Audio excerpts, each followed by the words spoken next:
I hope you like Metallica because we have a very special episode ahead and a very long one as well. But I must apologise in advance for, well, two reasons. There will be hot takes, but the major one is I did not set up the video properly, so unfortunately my head is in the very lower corner of this. I have tried to edit it as to my best abilities, however, it is still very noticeable. Apologies once again, but if you can look past this, we have a fantastic episode ahead.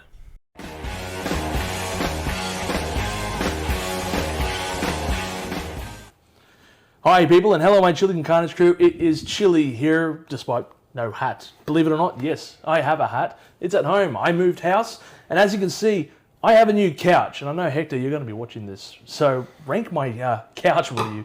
Because I am now the chilled dude on a couch. And I'm here with Doz. Doz, it has been ages since you've been here. I'm still alive. He's still alive indeed, and I thought... Barely alive? How have you been? Yeah, good, mate, good. I'm just, fucking one day closer to retirement. We can finally pump out some proper content. Yeah, give it another 30 or 40 years. 40 years. Yeah, we'll smash it out then. I've got to say, man, I'm loving the new place. It's fantastic. I'm loving the couch. This is a 10 out of 10 couch. This is a great convenience. couch. The convenience of this thing. I know. Look at this. We've got a drink holder right here. It's also good. We've got to get some ice in there. It's boiling hot today. Yeah, I think I'll just put a keg down the bottom, you know what I mean? That sounds good. And I think that'll be perfect for a transition because, speaking of alcohol, we are going to be talking about Metallica. This is a special episode where we are going to be ranking all of Metallica's albums. In their discography, they have 11 studio albums, and we are going to be ranking 12 of them because we are also going to be discussing Garage Inc. on this list. And we are going to omit LULU, but we will be mentioning it later on in this episode anyway. I just realised we forgot to listen to the Ja Rule song before. Well, I've already listened to it, so and I can never unhear it. You can never unhear it. I mean, Yeah, it's very early 2000s, like sort of hip hop metal. That crossover. Yeah, that's like it's as bad as it sounds. Yeah, if you haven't heard it, don't. Don't. I think you can find it on YouTube. Yeah, I don't think they've committed to Spotify. No, they haven't got it to Spotify and streaming services, and it's for good reason too. Yeah. So before this episode began, we decided to write down what we thought was each other's favorite album, and basically when that comes up, we will put our placard up. Now, we're going to go over this chronologically, which means, of course, we're going to be discussing it from the very beginning. So let's take it back all the way to 1983. Metallica's debut album, Kill 'Em All. No, it's a good one. Fucking solid It's a good album. one. I reckon out of all the debut albums from, the big four, it is the best one. Far and away, in my opinion. Oh, definitely. Slayer was onto something there. Yeah. But they would, it was definitely... They changed a bit to obviously get to where they were with... Yeah, but you got to remember they were basically kids when they made this. Like 18, 19 or something like that. It's astonishing debut. It is pretty much the first thrash metal album. Yeah. It is... I mean, I've done a whole episode based on, Kill 'Em All, so if you haven't checked that one out, make sure to do so. I'll go much more in depth on that one. But it is pretty much the very first thrash metal album you'll see out there. Obviously... there is the convergence of the two heads for their, for what they would become in the future. Motorhead and Diamond Head, two absolutely legendary bands. Diamond Head does not get enough praise, by the way. Yeah, I was going to say Kill 'Em All was, it's a good debut, but it's not quite the White Album, is it? No, it's not Lightning to the Nations. No. Which is... fucking a great... No, but I mean, Kill 'Em All is fantastic, and it's just I like listening to it because it's a sort of a sign of what amazing things would have come from the band, definitely, and what it could be achieved by some just really hungry kids who just wanted to take the world by storm. And their songwriting chops are pretty amazing. Even back then, I mean, they were some were a bit rough around the edges, and James had a bit of work to do in terms of, I think, his singing, arguably, and his lyrics. But I mean, God, for a bunch of kids from the Bay Area, it's pretty good. Pretty good. It's a very solid one. For me, I mean, I do love, there's Seek and Destroy is one of the best tracks, of course. Seek and Destroy. Well, you've already named my favourite song off the album, far and away. It's like definitely going to be one of my favourite tracks. Well, this probably is my favourite track of, that album in particular. Four Horsemen's really cool. Horsemen. Yeah, it's got that cool stomping rhythm. And that was Jump in the Fire. Jump in the Fire. I'm going to cut you off or cut across you in. Oh, yeah. You're still talking about Four Horsemen. You haven't finished with that. No, I was going to say that with the Four Horsemen. I mean, it's such a great track, and it was used in a lot of movies as well. Was it? Yeah, it was used in like X-Men Apocalypse or something like that. I didn't know that. Yeah, there's the scene where, because obviously it's the four, horsemen or something like that. Yeah, whatever the movie fucking thing is about. But one of them is he's got wings, and like he grows it fucking stronger because X-Men. And during that transition scene is the Four Horsemen pumping. Cool. And it's like, okay, wicked, I see what you're doing, bit on the nose, but it's a fucking wicked song, so I'll allow it, And it was used in a few other movies though, but I can't recall off the top of my head right this moment. We have to mention, of course, the inclusion of the one and only Cliff Burton at this point in the band. I had meant to say that I think that he must have taken the songs to that level.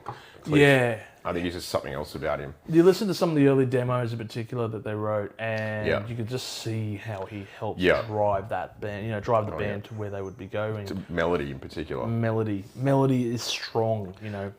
And Anesthesia Pulling the Teeth is probably one of the best. Oh yeah, that's cool. I think that's got to be my second favorite track off that one, Oh really? Yeah, I dig it because look, a bass player, if you're gonna be a bass player, you can't go look past Anesthesia. Bass solo, take one. Which, by the way, was not take one. Yeah, of course not. Yeah. No. Just repeat that line. Yeah. Yep, okay, do it again. Okay, yep, do it again. But for me, it's a great way to kick off their catalogue. For me, though, it's going to be the 5th album. I'm going to rate this at the number 5 that's spot. Solid. It's a solid entry, So 5 out of 12. Out of the 12. All right. So, I'm going to give it a number 5 slot. This is by no means a criticism of the album, because my list is a bit unorthodox, and I'm going to get fucking flamed for I think we're both going to get flamed over this. We should mention that in the comments section. Yeah, I'm going to get flamed. But I've got, and again, I still think it's a fantastic album, but it's number 8 on my list. Shit. And I don't know how fucking drunk I was when I made this list, but there you go. So it says number 8, so that's what I'm number 8, so it's staying at number 8. It's too hard to read. Shirley and I were talking just before we hit the record button, and I mean, I've fucking changed this list so many times since I started writing it, which was like, a year ago? Yeah, we were thinking about doing this episode about a year ago, and it's taken this long to get to the point. Well, we both sort of went on holidays and all that sort of thing. But it's a fantastic album, and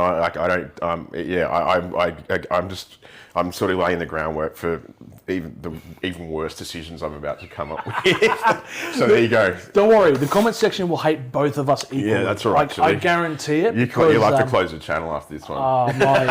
I think, I did a ranking on Marilyn Manson's albums. Oh, jeez. And, a lot of people were actually quite supportive, but there was a lot of hate as well. I didn't realise he still had fans. He made it come up. He made a resurgence recently. That's another story. That's a different story. Yeah. Everybody knows Metallica's second album, and there's a phenomenon in music called the difficult second album. The sophomore slump. The sophomore slump. Not so with Metallica. Am I right? Can I sort of say that? You can say that unequivocally, and I don't think anyone's going to question. Ride the fucking lightning. Oh my God! God, what an email What a thing. step up. Yeah, I know. Fuck, I forgot to mention as well. I'm wearing the shirt, which is Metal Up Your Ass. I've seen that. And that was the original artwork. Yeah, I know. I forgot to mention that, and I wore this shirt for that exact reason. The studio, the record label insisted that they take it off. Yeah. But so they made it on a shirt instead, I think. Pretty much. And now we're all wearing it. Yep, that's right. I think this came from Kmart or something, like a family-friendly store or something like that. But sorry, Ride the Lightning. And whoo, what a big record. What a fucking banger. The artwork on it is like a step up as well. Well, Kill 'Em All was like a pretty basic thing. Yeah. I don't love the album cover. Really? No, but I mean that's the only thing I really don't like about it. Did you know that in, I think it was France, they had an error with producing this record. So only about 300-400 copies came out and they were green-ish. Oh, wow. Oh, no, I did know that. Yeah. It was weird. Like you can find them on eBay. I don't know. They're not stupidly expensive vinyls, but they should be. I mean, for a very limited floor. Yeah, I get Ride the Lightning with that sick. green tinge. Yeah, I've seen a picture of it. It looks sick. It's like Creeping Death single. I think that one had a green man. tinge to it. What? Oh, Creeping fucking Death. Oh, damn it, man. You've already know. You keep calling out my favourite songs off the album. Let me just confirm that I've got Creeping Death on here. And it's, yes, Creeping Death. It is Creeping Death. Absolutely. Of course it's fucking Creeping Of course it's Death. Creeping fucking What Death. a fucking sick song. It's just the songcraft in this, on that song, but also all of them are just fucking brilliant. They're so tight. There's not a single wasted second. Not at all. Their music, their virtuosity is just growing exponentially. You can hear Cliff Burton in there going even crazier, playing his high school bass line in For Whom the Bell Tolls. I've seen footage of. You've seen footage of. Was that the one where he was with his band? I'm pretty sure. I think it was Agents of Misfortune. Yeah, something like that. Which, by the way, featured members of Faith No More. Yeah, of course. Yeah, and exactly. But I mean that's another fucking banger off it. I mean we got it's stacked with bangers. It's got. Well, I mean it's. Well, we obviously agree Creeping Death is the best. For Whom the Bell Tolls, I'd probably say is my second favourite song. I don't know. It's so singable. It is a really good song. It'd be at least top 3. Well, it's just a mainstay in their live set. I mean, to have been playing this song now for like nearly 40 years, and everyone still fucking goes bananas for it. It's pretty impressive. It goes to show that they could write a timeless song by age 20. And massively, like if you were to go through every thrash metal album from like in particular the 80s, Creeping Death and what was it, Fade to Black you were mentioning? Sorry? No, not Fade to Black. Sorry. Who the Bell Tolls, but Fade to Black. If you know, a funny bit of commentary that I've seen about Fade to Black. Oh. That people had been saying Metallica sold out since that. Like the hardcore fans said that they sold out at Fade to Black. The hardcore fans. Too ballady. They said it. No, they've sold out. They're pussies. Why? Because it went acoustic for like a minute. Yeah, pretty much. Yeah. Oh man, how can you take out Grandpa's guitars? Yeah, pretty much. If you watch Metallica, you'll know that reference. But no, it's a great song. Fade to Black, in my opinion. I think that some people would probably. Apparently, some people don't agree. Call of Cthulhu. What a tune! Yeah, it's fantastic. What a fucking tune! Ride the Light, the title track is fantastic. I don't like Escape. Yeah.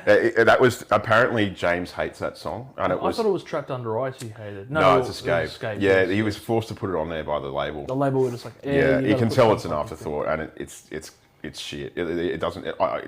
With all due respect, I hate it. It does nothing for the album. It doesn't detract from it, but it doesn't do anything for it. And the album would be just as good, if not better, without it, in my opinion. Yeah, look, if it came through like on a 7-track instead of the 8-track that it is, it's like, all right. Yeah. I wouldn't have like, I'll probably, if I was going from start to finish, I probably would be like, oh, something was missing there, but at the same time, I wouldn't really care if it was left off. Yeah. I didn't mind Trapped Under Ice. I thought that was another one that was like a bit dragged. It's a bit of a skipper. Yeah, which is a shame because it's like, what is that? That's both mid-album songs, I'm pretty sure. Yeah. But I mean, everything that surrounds it is just so fucking good. The start of it, Fight Fire with Fire. Yeah. Great opener. I know, amazing. James still up in his upper octave range before the fucking flame. As Lars says, before his balls dropped. I love as well, of course, Call of Cthulhu, fantastic instrumental, and this is also the album with Dave Mustaine's last writing credits on. Oh no, he wrote every single Metallica song. He wrote it. He wrote Lux Eterna. He wrote Lux Eterna. He wrote that song. Yeah. He wrote Lulu. He didn't write Lulu. He didn't write Lulu. He doesn't claim credit for that. Yeah. He draws the line on that one. Oh jeez, yeah. But I mean, look. Call of Cthulhu was an interesting one because I know we didn't mention any of the Dave Mustaine ones with Kill 'Em All. No. But I do want to mention, obviously, when it comes to Call of Cthulhu, I think it was the riff from, I want to say, Hangar 18 off Rust Never Sleeps. is the riff same riff that was used. I might be wrong. Someone's going to correct me if I'm wrong, obviously. But not being me because I don't know. but yeah, it was certainly. I think out of the two versions, obviously Call of Cthulhu is so much better because of its. It's just melodic, and you can really hear Cliff bleeding through on that. I know. And I think his influence obviously massive, and there was a shift as well when they did this album because they recorded it in Denmark. Yes. And they introduced with Lars's homeland. Yeah, and they introduced Flaming Rasmussen. Yeah, Flaming Rasmussen. Or Ramstein. Yeah. Ramstein. My bad. Ramstein. Yeah, that'll do. Yeah, I think he's fucking. He really apparently pushed the band, and you can fucking hear it. It's just so much tighter than Kill 'Em All. I mean, that might have come with age and experience, but well, I think they already approached the studio with many of those songs off the No Life to Leather demo. Gotcha. So I think there was only like 1 or 2 tracks that weren't on Kill 'Em All.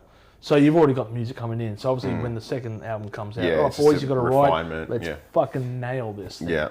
But I remember there was a story in particular from when they went over because James and Co were all like they got homesick, and it was funny because obviously Lars being native, he's like, fuck yeah, I'm back in Denmark, and he's enjoying like steamed herrings or whatever the shit they eat, those weird fucking fish. And oh, gross! Those things. No offense to the Danes. Yeah, I like fish. Trust me. I like kippers and toast and stuff like that. But they were like, I just want a fucking burger. So, poor bastards. Yeah, you motherfuckers! Why you got to do that to me? Yeah. I was tossing up between this album. I was trying to think where does it land because, it nearly did. When I wrote this list initially, about 8 months ago, it was actually my number one. Yeah, I was. But on my little trusty cardboard here,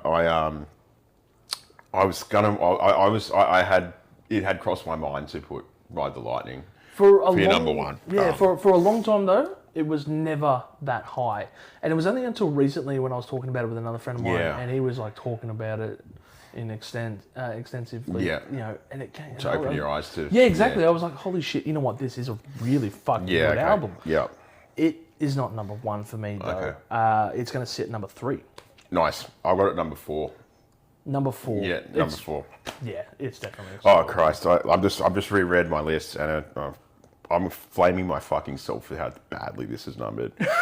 It's gonna get bad from here. I apologise. No, so you got it number 3. I think that's solid. I think a lot of people would probably rank it around the same.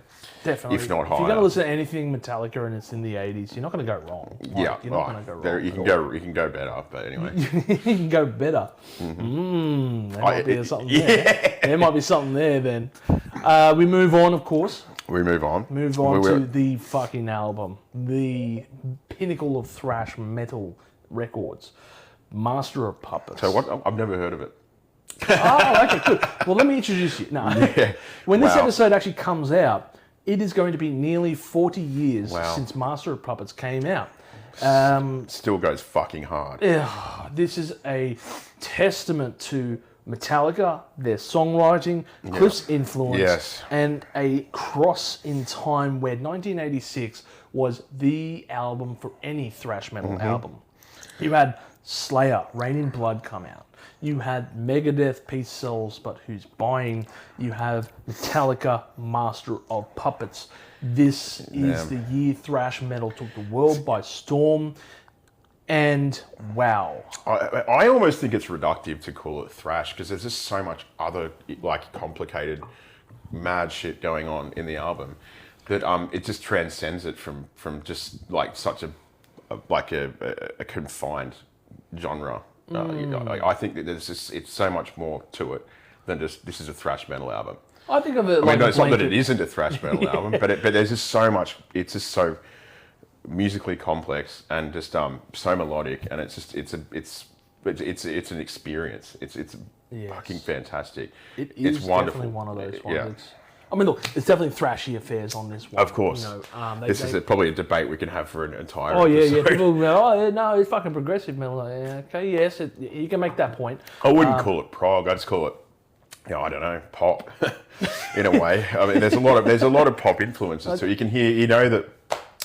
I think this is the era when, I think Cliff's always been a Misfits fan, but he was, forcing the band to listen to Misfits. Yeah, he was. And you shouldn't see it when the first Garage Inc. came out, or the first incarnation of it, the 599 covers, and when you got Misfits on it. The next year. Or yeah, that's right. Yeah. But you can just tell I just think you can tell the influence from those sort of like punkish sort of songs really coming through at this point in time, because and also the melody sort of stuff that they would have pulled from Danzig and Diamond Head and that sort of thing. There's a book out there, So What it's called. Yeah, I think I lent that to you years and years and years ago. Pretty much, it's really good. It's got small stories from the band. Goes over their career and letters they'd write to fans and a lot of photos in there. Really good book. I've actually got 2 copies. I should have given you one. I'll take that. It's one of your hands. Yeah, you can have that other one. But in the book, I do recall, James was talking about Cliff around about this era and how, yes, Misfits were a big influence on him. Obviously, there's that photo of him wearing the Misfits shirt. But he goes, in this one particular memory he was recalling from Cliff, he was driving the van, and he goes, he had Misfits tape blasting, and he's just smacking his fingers. Yeah, they're like, what the fuck is this shit? Yeah, exactly. Yeah. He's just smacking his hands on. He goes, apparently he did that so much, like to every time he would drive, and he drove a lot apparently, but he would smack the shit out of that hand so much, the fucking rubber grips around the steering wheel started to break off. Fuck, really? Yeah. Wow. He would do that so much. Wow. But yeah, I mean, I think it's just, I think the quintessential metal song is the title track. You can't go past it. Yeah, everybody knows that riff. Yeah, it's one everyone. It's like it's almost crossover in its popularity. It was on Stranger Things Was it? as well. Oh wow, okay. Actually, that was the second one, the second Metallica song. I forgot to mention as well. I think in the second season was the Four Horsemen, I believe. Oh another Four Horsemen. Yep, another Jeez. Four Horsemen recall. Back So from the dead. there was a massive. If you haven't watched Stranger Things, I take it.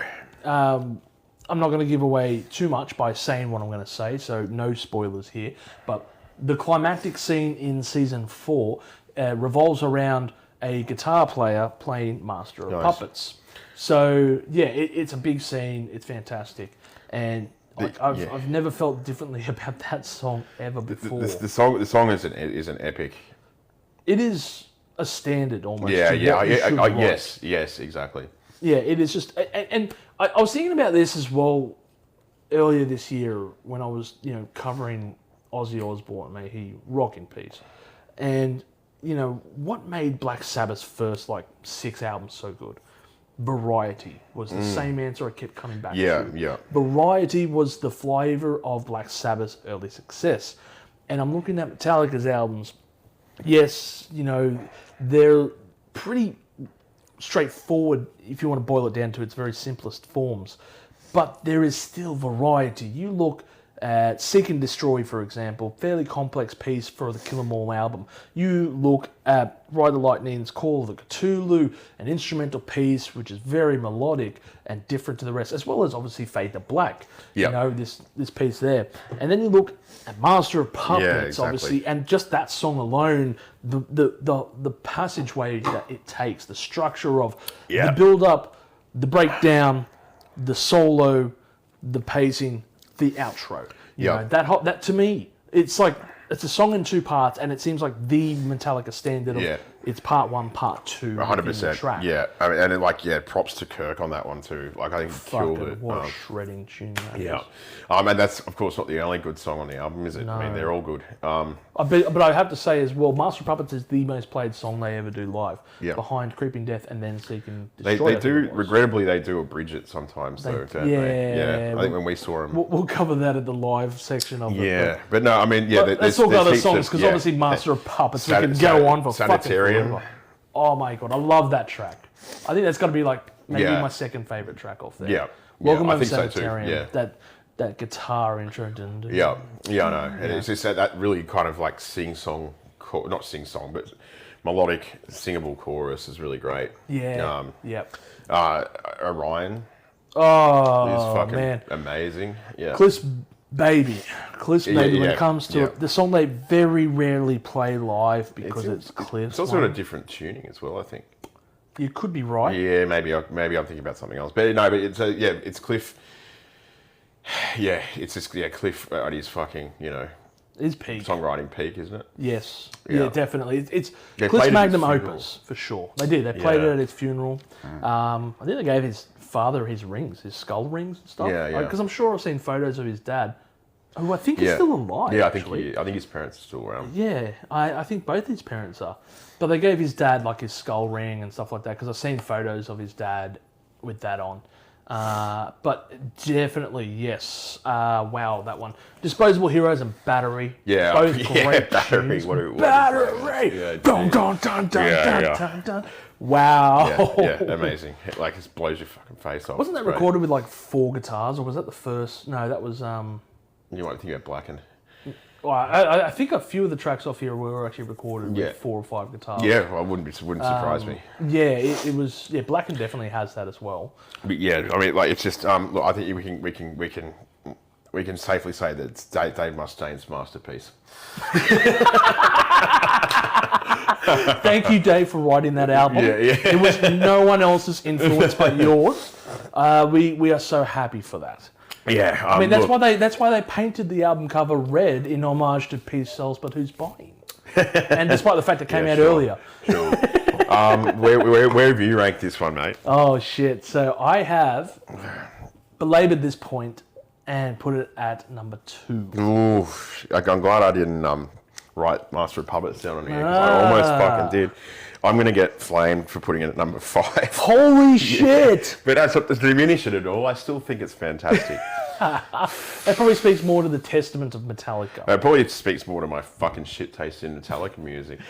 Go after him, not me. Like, Yeah, this is all me. I ranked it 2. He ranked it 5. You're going to have to edit it out, me. It's like you're just having a conversation with yourself. I'm just going to bleep it when it gets... I just ranked it bleep. Yeah, I'll just overdub it with number 1. I must go to my home planet now. Yeah, pretty much. All right, well, we could talk about that album for the next half hour, but I don't think we're going to. No. We are instead going to be saying rock in peace to Cliff Burton, who unfortunately passed away during the tour of this. I have to mention as well, now they did actually 2 tours for this album, during this album lifetime.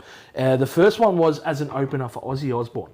Wow. Yep. And this was a big deal to Cliff because Ozzy was his icon. He always revered him, looked up to him. So it was a massive thing for Cliff to be able to perform and open for Ozzy during this era. What was that, 86? Yes, he would have been definitely drug fucked by then. That was an Ultimate Sin tour, I believe, if I'm right. But, no, that was a bit before. So anyway, he managed to tour with them, and Ozzy had this to say about Metallica. So this is their introduction to stadiums. Pretty much because of Ozzy, Metallica managed to transition from these small venues into stadium size. It just goes to show the power of Ozzy. Yeah, like Ozzy. You forget how big he was. Ozzy managed to do this to so many bands, so many people and musicians around. But he's a lovely guy apparently, and that's another story. It's definitely We'll do another episode about Ozzy. Yes, trust we us. fucking will. We will have Doz back to make terrible decisions about that. Oh no! My opinions on Black Sabbath are I'm just sought after. They're that good. Everybody asks me what the best Black Sabbath album is, and I always tell them what it is. Ecstasy? No. Oh, 13, sorry. Yeah, yes. Of course. Anyway, so they opened for Metallica. They opened for Ozzy, and Ozzy had this to say about Metallica being, they blew me off the fucking stage every time. It was so difficult to follow up after them. Really? Now, James said about Ozzy when he was opening, he goes, look, he showed us the door, obviously, to how to perform in front of arenas, but also they set themselves a bar. They said, if we're going to be opening for Ozzy, we need to bring our A game. Yeah. So they said, we went out there, we gave 110% every fucking night, played our guts up, and just smacked it out of the park. Amazing. And clearly that fucking worked. Yeah. Because they obviously would go on tour, but unfortunately, the bus accident happened. Yeah. So, it's terrible. Massive tragedy. Massive tragedy. And I plan to make an episode actually of a what if scenario, talking about that bus accident. Yeah. And changing all the people around to see what kind of would happen. Yeah, it hurts to think about. Does. Yeah, I mean, like not only because he seems like a really lovely bloke, and he's so young and so talented, but also what could have been. Yes. In saying that, what could have happened instead? They came out with. You could say his death left a void. Oh well, it certainly didn't blacken their next effort. Instead, we have a new stud bass player. Oh yeah. Oh, so I love Jason. Jason is he's such great. He's such a legend. Yeah, he's such a great bass player. No, he got bullied. He got bullied for the 14 fucking years he was with Metallica. Bastard. The poor motherfucker was trampled underfoot. But he was trapped under ice. He jumped in the fire, man. Oh shit! Yeah, I got nothing. Harvester of it was sorrow. battery. It was just it was pure battery. It was emotional battery. It was damage incorporated. Emotional damage. Yeah, emotional damage. But we go on to, of course, and justice for Jason. Sorry, No, you didn't. There is. Yeah, I said it, bitches. No, you know what sucks is like the first 3 albums have been remastered. This one has. For some reason, good. The bass it's fucking awesome. Fleming was back on the production on this side as well. This was his third one. But he had this to say. I was watching this interview recently. He goes, I recorded the bits, we did whatever, and then Lars happened.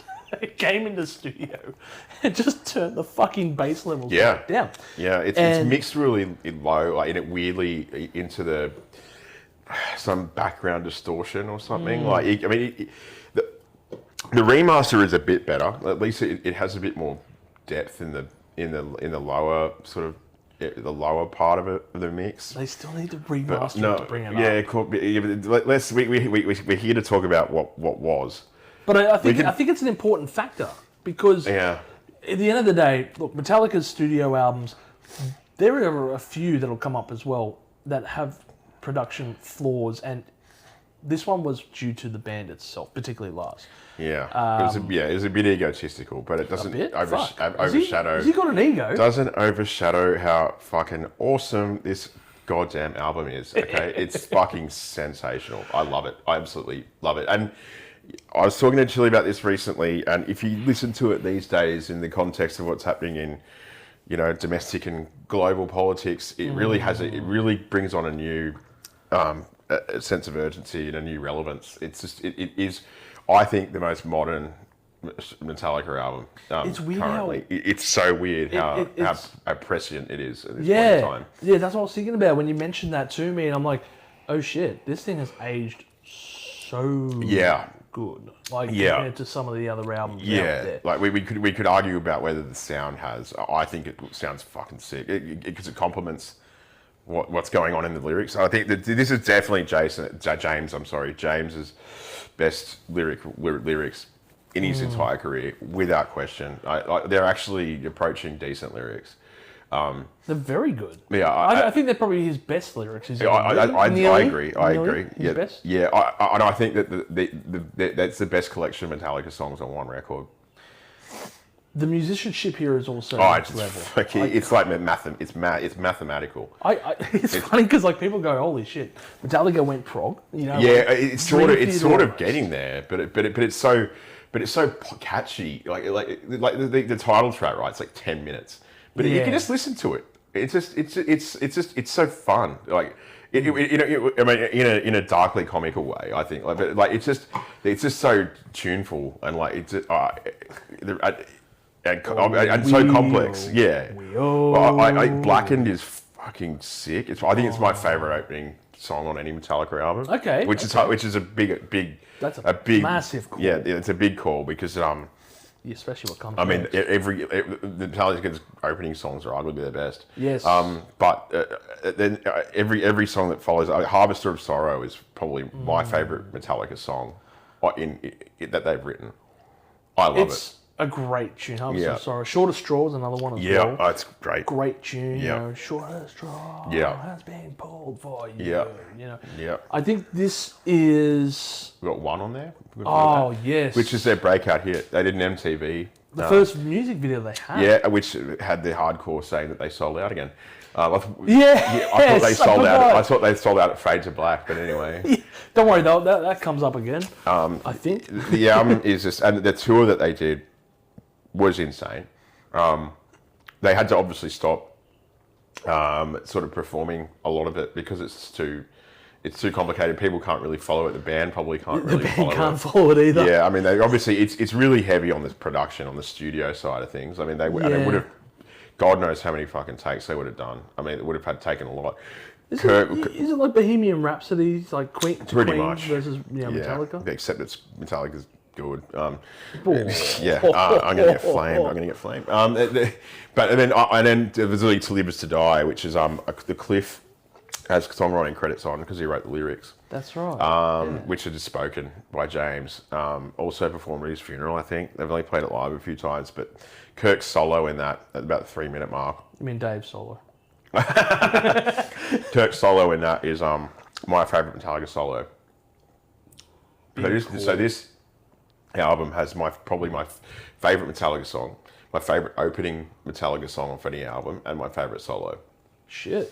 The first time I heard it, I fucking didn't understand it. And I was like 15, and I kind of hated it in a way because it was just so jarring. It is. Yeah. In its production, and I mean, I guess back then we had Discmans, and it wasn't lossless scaling, and we didn't have the benefit of the remastered version, which I think is substantially better. And I had some shitty little earphones, so it didn't sound. It sounded tinny. It sounded funky. Yeah. I mean, we're Panasonic, so.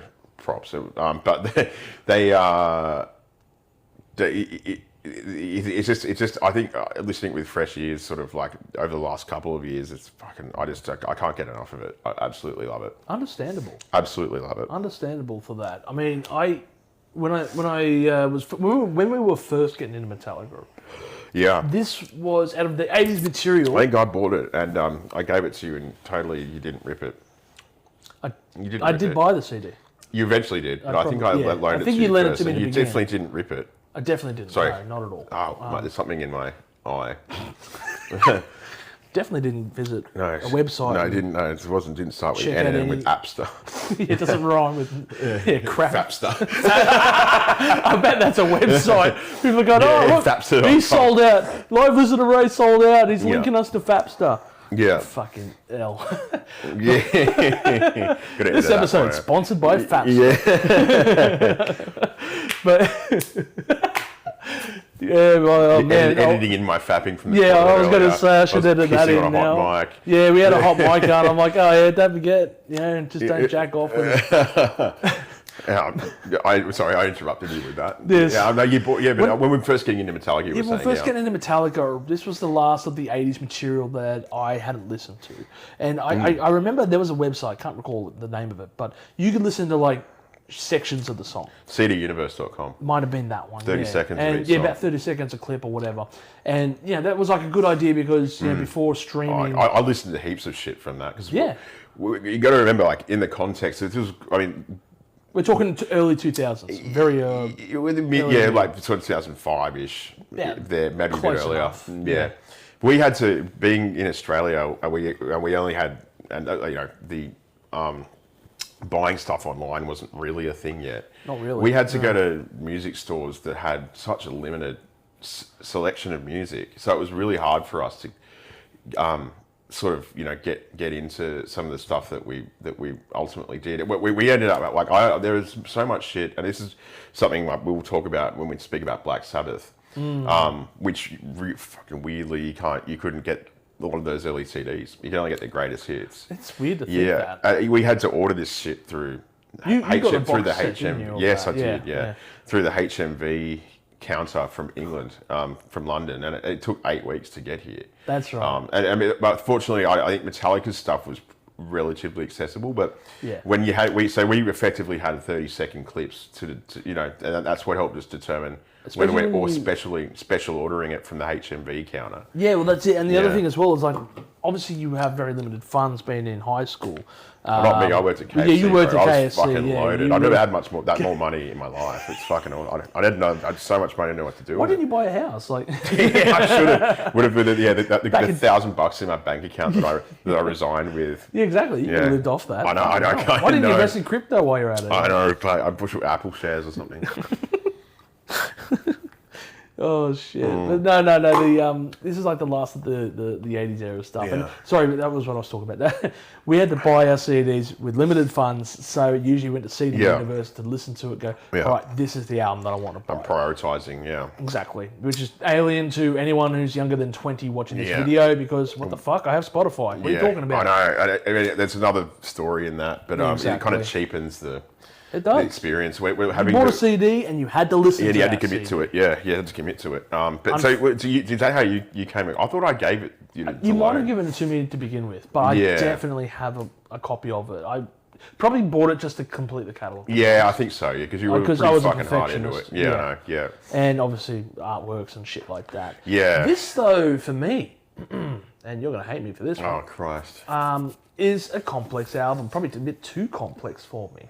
And I love complex music. Yeah. I think this one is probably a step above my reach as far as I can go with Metallica. Okay.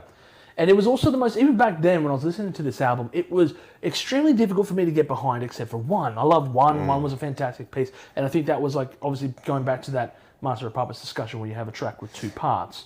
One very much followed that formula.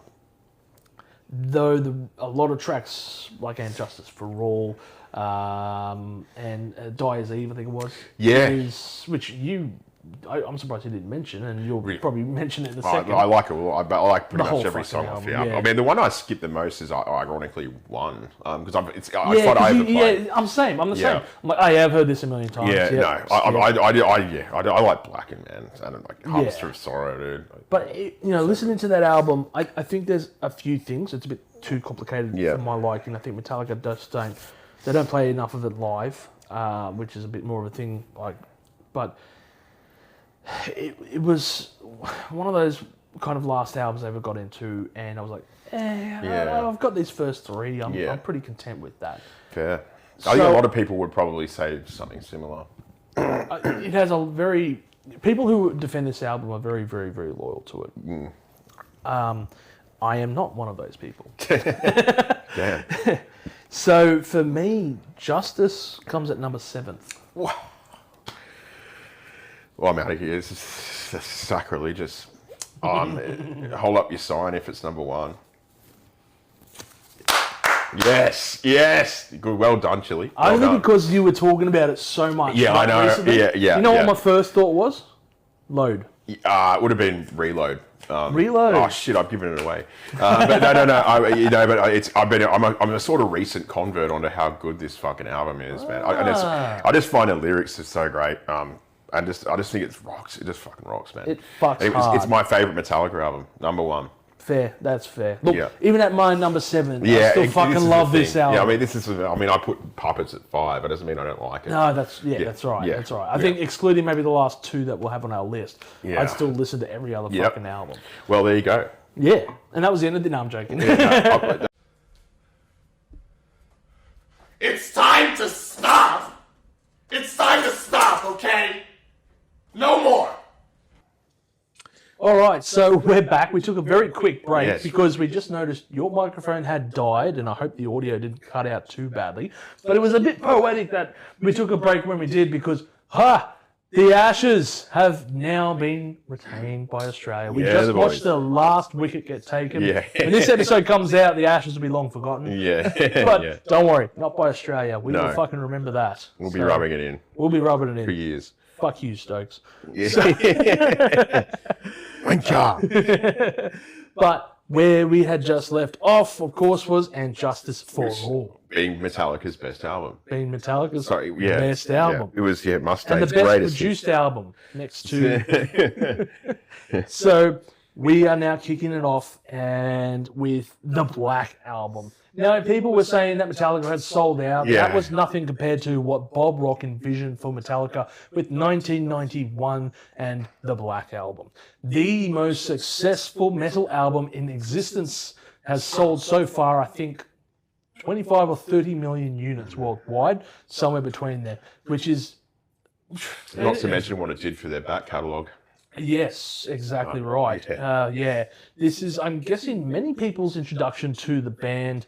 But like you said, if people were saying that they had sold out on, Ride the Lightning or Master of Puppets or whatever then geez, the backlash behind this one was, I don't know. I don't think I've never heard anyone call this one a sellout, have you?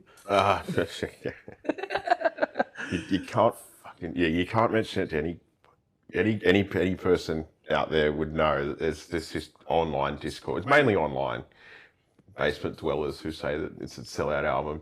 Yep. I mean, it's obviously you read it. It's obviously far more accessible and approachable than their earlier albums. But I mean, I'll leave it to you because I think you've got some strong feelings about this one. This is a massive record. This was my introduction to the band back in, I want to say 25 years ago now. Yeah. I remember when I was a little kid, we were out at a dinner somewhere. They had a jukebox. And yeah, no way. Yeah, little jukebox. Ones you fucking E1 produce. Anyway, there was not many people there that night, and you didn't have to pay money for this one. You just went up and pressed it and selected it, and in it went. Now, I was getting into music of this kind of caliber, transitioning away from bands like fucking NSYNC and whatever, into much more metal-aligned stuff. And I had heard of Metallica. And I remember seeing them on the jukebox. I'm like, well, we go back to this discussion about, you had to listen to on, what was it, CD? CD Universe. Yeah, CD Universe, for like 30-second clips. And I'm going, I was thinking about this album, but here's the chance they had the entire album on the jukebox. No way. The entire fucking album. Oh, it goes to show its reach, right? So during dinner, I lined up every single track, start to finish. So I'm having dinner there, like 12-year-old me, pumping Black Album in the background, going, "This is fucking epic. This is really fucking epic." Yeah, nice. That's pretty rad. That's pretty metal. Everyone on Reddit would agree that's off Reddit would agree that's metal. What are you having? I'm having steak with a side of Metallica. Yeah. The Unforgiven, please. Yeah. But I mean, this was a massive kickstart. So obviously, Metallica comes in. They want to have a change. They want to change the pace up a bit, and they reach out to Bob Rock, who has his, pros and cons with Metallica. This was definitely on the side of the pros. He had produced a lot of albums, I think, with Motley Crue beforehand. Right. And I don't think they knew this at the time. Oh. I think they had heard him and I forget which other album he had made. They didn't know he was producing early Motley Crue records, some shit like that. But they brought him in, they're like, we like your sound, we want to use you. And obviously there's the documentary behind that whole making of the Black Album. It's really cool. The Black Album, which is really good. Yeah, takes 64. Is that classic albums? I Black think Album so, series? yeah. It's like Take 64, of Kirk Hammett doing the solos. Yeah. Fucking, you name what song. Yeah, for sure. Yeah, it's definitely, it's a very well-produced album. It is a very polished record. And I think that was through the same documentary where the bands would work in different schedules. So James would like working in the, late at night, and the rest of the band would like working in the morning. Right. So they had to. So Bob Rock was basically, I think, working 24 hours a day. Oh, poor bastard. Yeah. Well. Yeah. How did he manage that? Yeah. Yeah. God only knows in OSC. But no, I mean, I think that the hate is unjustified on it. It is a bit. Sometimes it's a little cringe, I think, to listen to. I mean, with the lyrics and how bombastic some of it is, but. I mean, it's just a sick album. It just sounds mad. It's Sad But True is really well produced. Oh. It's just such a dirty song. It's I don't care what you Lars haters have to say. Lars is drumming on that fucking it's track. It's just a lot of simple bass snare stuff. I mean, it's such a contrast to their best album, which came before it. It was definitely a stripped down album. Yeah. Weirdly, a bunch of 4 or 5 minute tracks that are for sure. pretty straightforward. Right, and you can see why it got so popular. I mean, and with Enter Sandman obviously being one of the most recognizable riffs of all time, thanks Kurt. Yes. Wait, I thought James wrote that song. I'm pretty sure Kurt wrote the riff when he was smashed in a hotel. Yeah, I was going to say it was definitely 4 a o'clock in the hotel morning. at 4 o'clock in the morning. Have you heard the song that they rip off? I can't remember the name of it, but it's almost identical. No, I can't. But I do know that Metallica borrow a lot of riffs, and I have forgotten to mention a whole bunch of them. Yeah. Look, that one. I recently listened to the song that I wish I could remember the name of it. You can just Google it. But it was it's shameless how badly ripped off. That's it is. how bad it is. Yeah, It's kind terrible. of like "Come As You Are" from Nirvana, or Yeah, I mean, Joke? no, the Damned actually wrote it. You're correct. Yeah. Killing Joke tried to sue him, and the Damned are like, Yeah, exactly. But Damned were too pumped to sue. You can't sue for riffs anyway, I don't think. But I think it's fucking awesome. I love the album. I think it's great. I don't listen to it much these days because I just, when we were, teenagers, we just played it. I played it so much that I almost can't hear it anymore. Like it's like almost repellent to hear some of these songs, having heard them thousands of times previously. It goes so much in our heads. Yeah, I played know. it to death. Well, I mean, the first yeah. CD I ever got was Metallica's Black Album. Wow, cool. First one I bought, I should say. Yeah, right. So first album I ever bought was Black Album, Cool. and I'll remember because like I played that CD to death. Yeah, for sure. Which seems impossible as a disc. How do you do that? Well, It's scratch. cassettes, right? Yeah, it got yeah. scratched to the shit. Yeah, for sure. And then some motherfucker stole that. Yeah, I remember that, Wrote a yeah. Sports Carnival along Yeah. with Linkin Park's album. Yeah, Meteora. Meteora, yeah. What was it? Yeah, the first one. It wasn't far from here actually, where it got stolen. You pricks. Yeah. Give it back. I want that copy. Yeah. But you bought another one, I'm pretty sure. I did. I bought. Yeah, of course you did. Of course, I went out and bought another one. No, look, it's fucking mad, and the hate's not justified. I mean, nothing else matters is, I can't listen to that anymore. It's a bit cringe. Yeah, it gets to that point now. I was listening to the album earlier today. Yeah. Because I put some furniture together, and I'm like, oh, you know what? In preparation for this, I'm going to listen to this album again. Yeah. And I'm like, fuck, man, I probably haven't listened to this album in a good 2 years. And Oh, it still holds Yeah, up. for It's sure. still fucking. yeah, it's.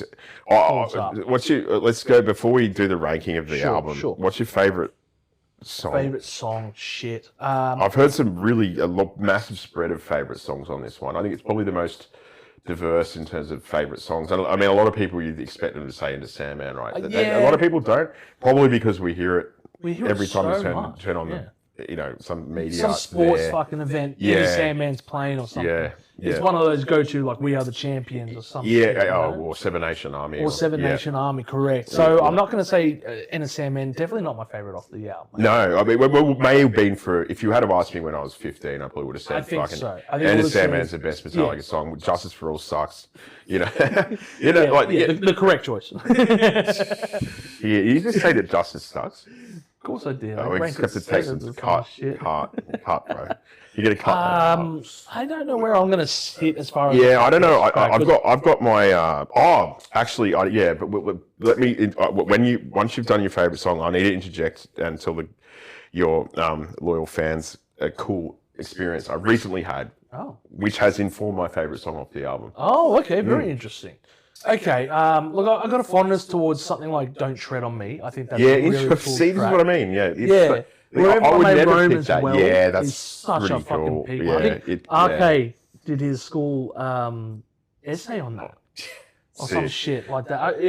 I remember we were talking about it after the exams, and he's Yeah. like, "Oh yeah, I wrote my excerpt or something like that on Red Yeah. May No Row, way. obviously the lyrics." Yeah, he did. He loved that. It really resonated with that. Yeah, with that motherfucker. and if you're watching, you know who you are. Yeah. But yeah, I mean, Don't Tread on Me is such a great track. I love it. You know, people were saying, "Oh, how did Metallica?" People didn't know that the cover art that they used for "Don't Tread on Me" was actually the original flag. Yeah. No, And yeah. people were discovering the flag. Go, "Oh, that's a Metallica flag." It's like, no, bitch, this thing's been around since like Yeah, it's pretty cool. 1760 or something. Yeah, like the that. motif is pretty cool. Yeah. I might go a bit off field Yeah. here and say off Wolf and Man. Yeah, really nice. Yeah, That's it's- cool. It's a real. I like that, or Oh. even My Friend of Misery, because I think Jason's. So you're a second half of the Black Album guy. It's hard. Those ones mainly make up the second. They do, yeah. That's like the track that follow they're both the follow on.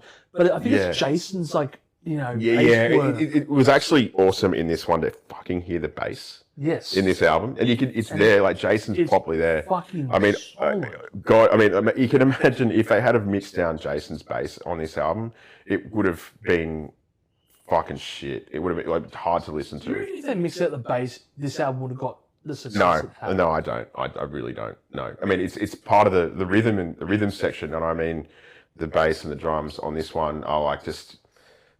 It's what I think what elevates it to pop sensation, pop culture sensation. You're right. Yeah. Rhythm is strong in any kind of melodic. And good props to Jason, seriously. Like for actually, and probably I would say probably props to Bob Rock, who's probably forced these guys to let the bass shine through on this. He definitely would have twisted their arms, nipples, and dicks. I don't know. I don't think you've heard Jason as prominently on this as what came before or after. I think you're right. I think he does. Like Sad But True is like just driven by the bass. It's not necessarily. I don't think, and I could be wrong. You might correct me as a bassist, but it's not particularly complex bass lines on this album. Those ones that I mentioned do have a little. Oh yeah, they're more the faster ones. Yeah, they're a bit weird because they're like high up on the neck. Yeah, it's also just playing with the way that Jason played with that volume. It's just intense. Like a lot of the feeling that he had. Well, he was such a powerful player. Yeah, exactly. You compare Cliff to him, it's fucking apples and oranges. Yeah.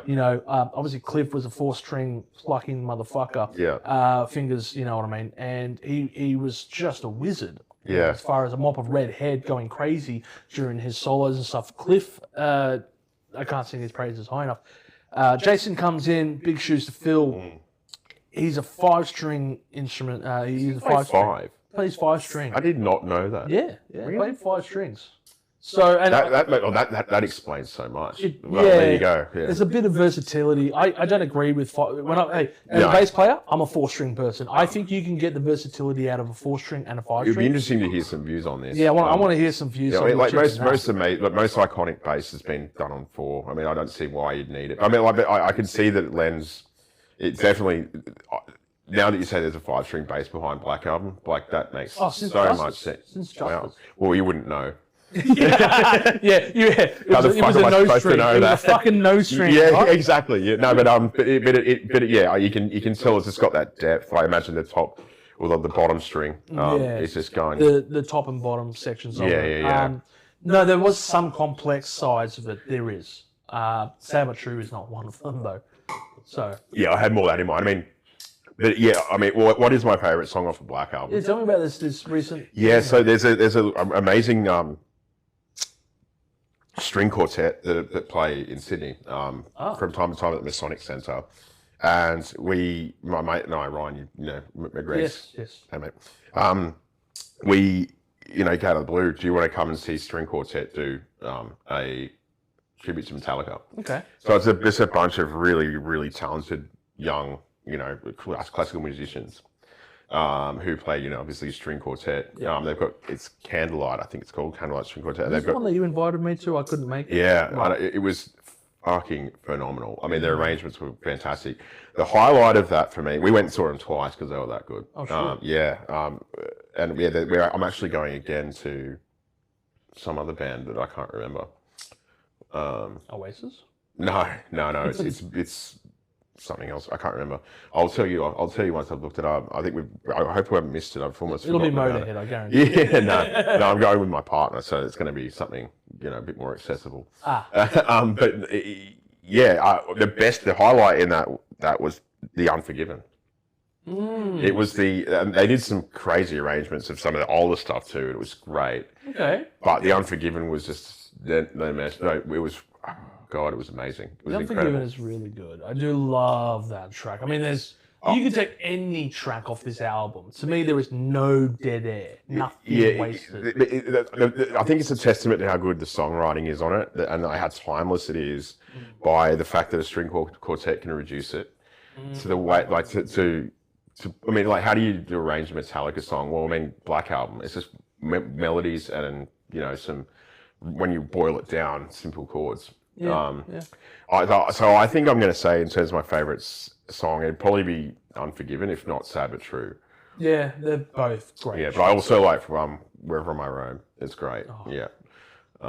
I mean, there are just so many fucking songs. Yeah. On there. Literally, you can pick any of those songs as your number one. They're not going to have anything wrong on there. And speaking of number one, of course. Yes, I knew it. Of fucking course. Yeah. Number one for me is going to be the Black Album, because not only for me is this my number one Metallica album, this actually is my number one album of all time. Yeah. Yeah, I'm glad. I did hesitate in putting Black Album in potentially over Puppets, but Yeah, I thought you might say but I knew that. I know what it did for you when it you were was such younger. a close second. Like, Yeah, for sure. You know, if I'm ranking it, like if I'm ranking top 10 albums of all time, Puppets might sit like 5th, 6th. Somewhere around there. Yeah, I will say. Obviously, I mean, look, yeah, there's going to be people who are going to flame you for that, but Yeah. I think as in flaming you for Black Album, but Yeah. I know it was your gateway to fucking why you do this. Yeah. You know, why you've got your pod and everything. I mean, like, The Black Album was my gateway into the metal that I enjoyed. Not even metal, just everything. Just everything. It just Actually, shaped your. It just shaped your. It was like it just opened your eyes. It's like a shot of heroin. Yeah. Yeah. Whoa. Yeah. And Or maybe speed. Yeah, speed. Yeah. So where does this album then sit with you? Oh, that's a good question. That's you know what? Very good question. He's going to rank it 12th, everyone. I guarantee. No, I look again. Like this has taken a. This is somewhat of a contemporary rating for me. Number 7. Holy shit! I know. You know what? There's probably going to be people backing you though. Yeah, but when it comes to my numbers 2 to 4, 3, I'm going to have. Yeah. No fucking, but no, there's no one's going to back me up. Oh, on the number. yeah. The next couple of ones. Are Yeah, definitely gonna be the part we where can the obviously fucking- know where this is going. Yeah, we can but see Black Album, I do like it, but I think it's because it's overplayed, and it's like it's hard for me to listen to. So for me, I played that way more than I played See, if you were 15 and making this list, this number would probably one. be number 100% it would be number And one. I think that's the same with me. Like if I was making the list, like my list has changed a fair bit. Justice was. Well, it sounds like quiet. Metallica, but Black Album's a mainstay on it. There's no Black Album was actually, I only changed it I think 2 days ago. Black Album was actually sitting I think number 2. Yeah, under Puppets. Yeah. And maybe Lightning. Yeah, pretty much. So the top 3 kind of changed a bit for me. But then I was looking back and going, you know what? It's personal preference for just how much of an influence it was. And then I was listening to it earlier and going, that's a reason why it sits at number 1. Even though I might not revisit it as much as these days. I understand. I respect that. I definitely will still put it as number 1 all the time. Fair. But like you're saying, obviously you played it to death. And obviously... Yeah. we're not writing this as 15-year-olds. No. We're writing this with the hindsight of 25 fucking years of Metallica under our exactly. belts. I mean, and to be fair, I played Black Album so much at the expense of, say, Lightning and Puppets and Justice for that matter. Yes. So listening to those earlier albums now for me is way more new and exciting, like new to New to it. relatively. Yes. So it's just more of a. It's just more enjoyable for me to listen to the earlier stuff now. I fully understand. I fully understand, and I'll back you on that. Yeah. All right. Well, Haters in the comments section, just lay off. well, it's about to get. It's all about personal preferences here. And this is what we love. We love to annoy and antagonize you down there. So I promise I'm not trying to be antagonistic. no, he's not. He is not. It's all about opinions. There's Yeah. never a right or wrong. Yeah. But speaking of opinions, we come up to what an interesting, Well. Yeah. Here we interesting go. period because Yeah. load. Yeah. Gonna go and cut your hair. Yeah, cut your hair. Friends don't let friends cut their hair or whatever it was. There was some very interesting comments around about this time. Actually, there's an interesting one. I saw an interview where Dave Mustaine was interviewed and they asked him his opinion. Did he deny writing load? No. Of course he did. He admitted. No, the person was asking him, he's like, oh, what do you reckon about Metallica's newest album, Load? And he goes, I like it. Yeah. He really liked the material that they were putting out there. And First time I agree with Dave Mustaine. yeah, no, first time. There's first times for everything. But this was a very interesting time. It was like fucking 6 years nearly between records. What was it, 96? Well, they went on such a long tour Yeah. with what was the Black Album tour? The Black Album tour, pretty much. Yeah. And, like it was like 4 years of touring. Keep in mind, Wherever I May Roam tour. Wherever, like, it's the Rome tour. Yeah, the Rome tour. Yeah, Wherever I May Roam tour. And Metallica performed in front of, like, they went to Russia because the walls fell. The Western world was allowed into the USSR. Yeah, it's like one of the most legendary. It's the biggest crowd in the history of popular music. I think it's second biggest. Is it? I believe there was a Rolling Stones concert. Oh, right. Yeah, but that makes anyway, sense. or maybe Taylor Swift. Fuck, who knows? No. Do you know how many people were at this Russia concert? They estimate 1.6 million people. So I think there was a Rolling Stones concert with 2 million in Rio de Janeiro. Oh, yeah, that makes sense. Rio. Yeah. So the highlight, I should mention this before we jump into load. The highlight from the concert was basically the USSR had fallen, Western world was allowed in, and it was a Monsters of Rock tour that went forward into the Iron Curtain as one of the very first Western bands. This lineup included the Black Crowes, AC/DC, Pantera, and Metallica in the fold, and they performed on it's called the Telushkov or something like that airport. It's a military base. So a whole bunch of Russian people went out, and the military were acting as security. Yeah. So there's a lot of great footage. What could go wrong? Yeah, nothing can go wrong. You mix alcohol, heavy metal, and a whole bunch of military police. What could go wrong? Yeah. Great footage from that day, but one of the like Doz was saying, one of the most legendary concerts that has ever been put out there, and you got to watch it. You really do. But Load, cut in hair, very different image. Is selling out was sound. Very different sound. Yes. Selling out. Yeah, if selling out was the thing for the Black Album, then what the fuck is Load and Reload, huh? You've got a lot to say about Load. I've got more to say about Reload, but I like it. I do like the album. I think it's a good album. You know the album artwork cover? Yeah, it's blood and cum, isn't it? Yes. Yeah, awesome. I think it looks fucking cool. I love that album artwork. I know, it looks sick. It's like Molten Lava or something like Terminator 2 or something. It's one of the things a band says, and like I've got a lot of respect for this, and I think I'm inclined. I don't know Cliff. Obviously, I didn't have the pleasure of meeting him. I wasn't born when he. Until after he died. But the band say that Cliff would have loved this new stuff that they were doing in Load and Reload, which we'd recorded at the same time. Yeah, okay. Yeah, there was too much material for one album, so they made two. Because apparently they never. I think it's pretty fucking cool. I mean, like they downtuned their guitars by half step, and they just made some sort of like cool. Sort of like swing and blues sort of stuff. Very out there. Yeah, it is. Like people call it grunge. I don't know too much to a degree of that, but there is some definitely country. Yeah, I know. That's what I mean. Yeah, Mama said. Yeah, and Ronnie. Ronnie. Outlaw Torn. Do we have to? Don't even get me started on Outlaw. Torn. It's my number one song on the album. Actually, you just mentioned it, but there's some really good bangers on that one. Like it just opens Ain't My Bitch, which is such a fucking weird change from what they were doing.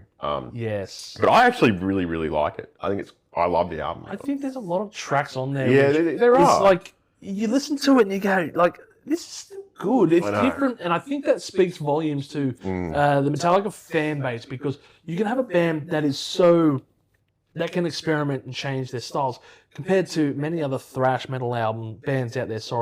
I don't know, Exodus, take your pick, Testament, whoever, who keep it very on the straight and narrow.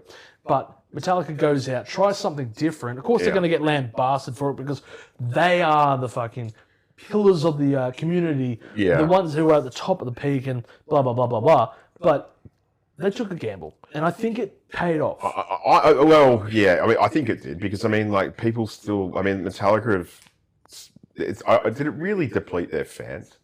I mean, that hardcore bolted-on thrash guys, maybe they abandoned Metallica, but it just seems to me that they've been just steadily growing their fucking fan base. I mean, their most recent tour...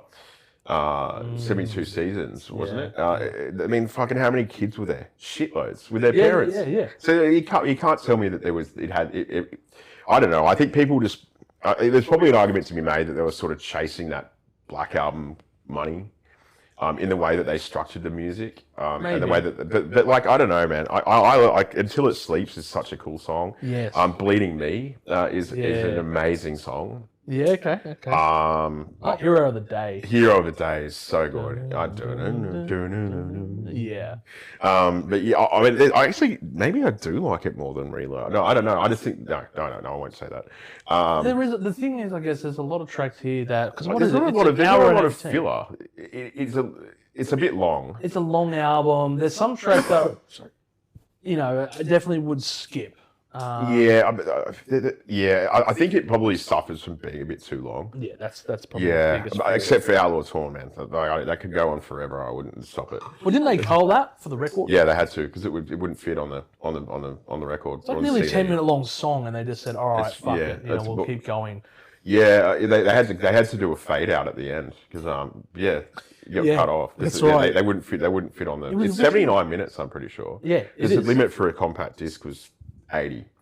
79 technically. Yeah. Okay, right. Yeah, but it was just on the. It was I was just looking it up. It said like it's 78 minutes long. Yeah. Okay. Yeah. Look out, Yeah, I mean, maybe probably could have done. I mean, like Bleeding Knees could have maybe would have been fine if it was a bit quicker, a bit shorter. Yeah. Like because Until It Sleeps is pretty short. Yeah, exactly. For example, right. I don't like King Nothing. I don't really rate that. Really? It's just Enter Sandman ripoff. Yeah. Okay. That's fair. I think it's just a bit too commercial. Yeah, it just doesn't really do anything for me. Yeah, you can call that one off, I guess. Like 2 Before, I guess, is all right. Yeah, some of the film clips from that era are weird as well. Have you seen that? What was it? Is it I can't remember which one it is. It might be Until It's Sleep. There's some really fucking weird and cool film clips from this one. I remember Mama Said, because that's the one where he's like in the back of a car with an acoustic guitar and a cowboy hat, doing his thing. I kind of like that aesthetic though. Like, I reckon it's cool. Shit. If James ever did a solo album, he should do that. Not dirty blues. What do they call it? Fucking like that blues. That type of blues, you know what I'm saying? Yeah. It's sort of like that. It's got a cool swing to it too. Yeah, and it's got the voice for it. Yeah. I like Lars on these ones as well. These load and reload albums. I think it's kind of cool. Like Outlaw Torn, and like the drum sound on that is fucking just something else entirely. I love that song. I think it's fantastic. So look, where are you ranking it? Mate, I've got it. Weirdly, I have it at 7. Oh no, that's Black Album. 6. Oh wow! Wow. Okay. Yeah. See, I mean, this is what I mean. I think I just on the ranking. I think it's a bit easier for us to look back, and when we would have first heard Load, it would certainly not one of the earliest Metallica albums we got into. Well, later in our as we were steadily accruing Metallica CDs. Yes. It's one of the later ones I think we may have got. Yes, definitely. Because you start off with the 80s material. Of course, you start off with the classics. Then you jump over to the Load Reload because. So by the time we got into it, it would have been 10 years old. Not even that. Yeah. But even then, it was probably a lot easier to assess with the benefit of. Well, we didn't grow up around the controversy. What I'm saying, we weren't aware when it was controversial. And we'll get into the controversy when it comes up. On that. Yeah, but we weren't around when the controversy in terms of the album itself and the reception to it. Oh, sorry, that's what. Yeah, the reception to the album itself. Yeah. So like, yeah, it was. I think I've seen there's a podcast a couple of guys do that's your favorite artist sucks or your favorite band sucks. And it's one of the things that the guys like they're ripping on Metallica. Obviously, they rip on everyone from the Beatles to the Stones. I've got to watch the Beatles one. Yeah, I think that's the Beatles one. Fucking overrated band. No, let's not go into that. But no, the guys like no. Actually, I don't mind Load.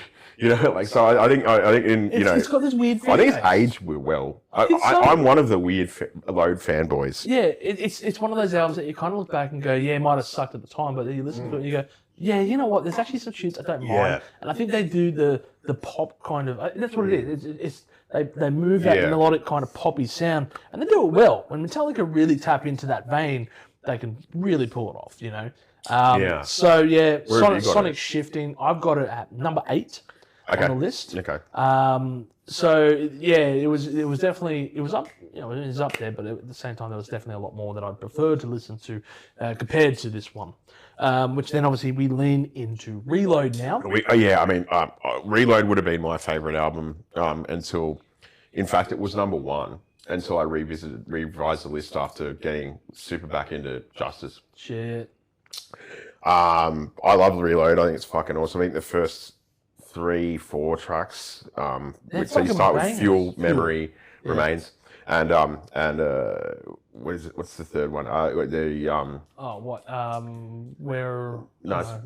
It's yeah, damn, I've forgotten. So I haven't listened to it in fucking ages. It's been that long. Was my seat. Yeah, well, I have to go. I've been listening to Justice for so long. Fuel, Memory Remains, Devil's Dance. Devil's Dance, yeah, that's it. With that. And The Memory Remains, which I think is the only Metallica song to feature another artist. Yes. Marianne Faithfull. Marianne Faithfull. It's Nick Jagger's ex-wife. Yeah, and rock in peace to her. She passed away, I think it was last year, late last year. Yeah. And it's awesome. Mate, the song, not the passing. I'm sorry. Yes, I should clarify. No. Yeah, he's talking about the song. They play it live. People dig it because the crowd sings Marianne's part. Yeah, they do. Yeah. That's such a yes. I think we may have even seen it when we saw them. They might have played Memory. Maybe not. Maybe I was just. Maybe not. Maybe I was. One. But yes, if I see live performances, that's the crowd singing along, doing the da da da da. Yeah, I think it gets a bit weird in certain parts of the album. Yeah, and you can kind of see why they didn't make it onto Load. DM baby. Which I love. I think it's fucking sick.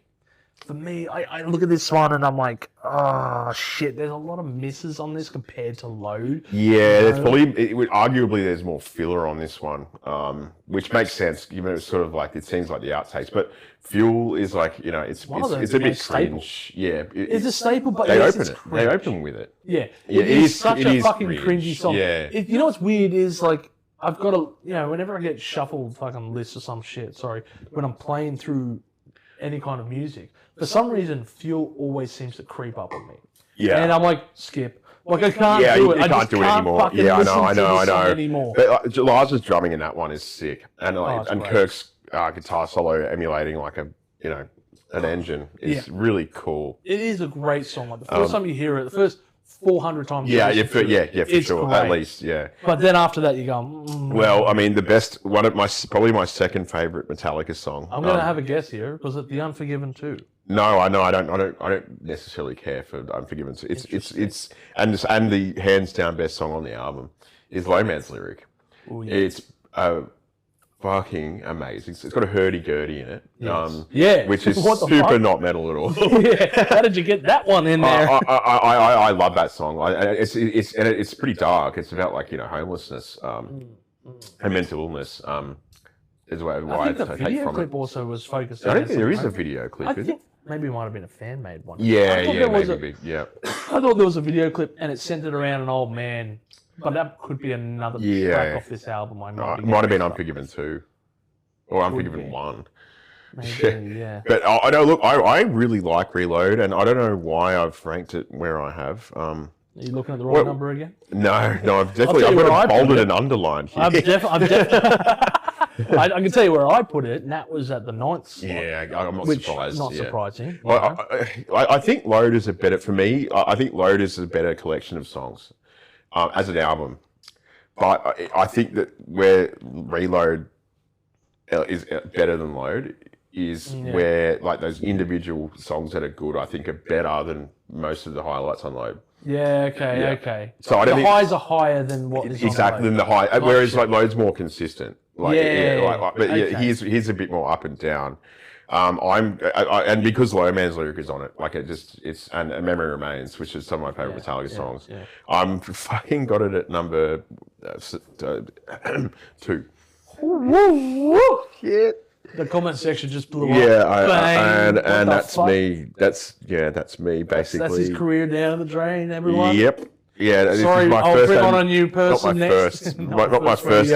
One of my early. This is one of my earlier appearances. And one of my last, if not the last. I'll come back for Black Sabbath, and I'll try to redeem myself for that. He'll definitely redeem himself for that. Yeah. I always found this album so fucking annoying for the filler. Yeah. Like if you were to got the track list there? Yeah, that's the album there. See, for me, when I look at Load and Reload, you could definitely make one extremely solid album. You're cull the shit out of it. Looking at I completely agree with that. Like, the last three tracks looking I at this, barely look, care about. yeah, 100% right. I mean, Better Than You's okay. I'll listen to the Unforgiven too. You know, you got like Slither. No. Like I love the Unforgiven too because it's an interesting look. I don't know why they had to follow it up. They did, but it was a play on words. I get it. It's not the number 2. Yeah, I know. T We are O. both. Yeah. Like Better Than You's okay. I really like Carpe Diem, baby. I don't like Better Than You because better than Yeah, I know. It's a demo. It's a demo. It right. is such a. I also love Where the Wild Things Are. Like, That's it's just such a trippy song. That's the sort of shit I reckon Cliff would have been into. Yeah. Yeah, I think that's. Yeah. I think that you're right there. I think Cliff would have loved that because it's got this interesting little melodic section within. You know? I look at this and I'm like, man, I sort of fucking listen to Carpe Diem and I want to listen to Where the Wild Things Are. That's why it's number 2 for me. Because I look at these and go, my dopamine's firing just looking at the song track and the track titles. But like, you know, then Prince Charming doesn't do anything for me. Bad Sea doesn't do anything for me. Attitude and a lot of people like Fixer. Really? I find it a bit boring. Yeah, I don't rate But it. this is why the reason I got it at number 2 is because you've got Fuel, which I can't listen to anymore. Like it's a Sandman, right? It's a simple thing. It's the Sandman. Yep. Memory Remains, which I can always listen to. Devil's Dance, Carpe Diem, Where the Wild Things Are, Low Man's Lyric. I mean, that's a lot of good songs. It is. And for me, there's some of those ones would rank in a lot, like they would be coming up there in my top Metallica songs ever. Wow. Particularly Low Man's Lyric. So that's why it's number 2 for me, and I'll die on that. I won't die on that hill. I'm not going to die. I'm not prepared to die on the hill. No. But that's the hill he's on. That's the hill I'm on. Yeah. That is Never fight a pull me, boys. So this is where we take the small divergence because we're going to talk about Garage Inc. And this is the extra. Love that. Oh, I love Garage Inc. Garage Inc. And this is Garage Inc. Oh god, just fucking inject it into me right now. Hook it up straight into my veins. Oh, please do. I would love that. It's such a good. Sorry, there's a value. But remember, we're going back to buying CDs, dude. Yes. This shit used to cost like $45 back in like. Did it? It was expensive with a double album. Fucking hell. But $45. I don't want to speak about the cost of the first disc, which came out, you know, which we mentioned earlier in the 80s.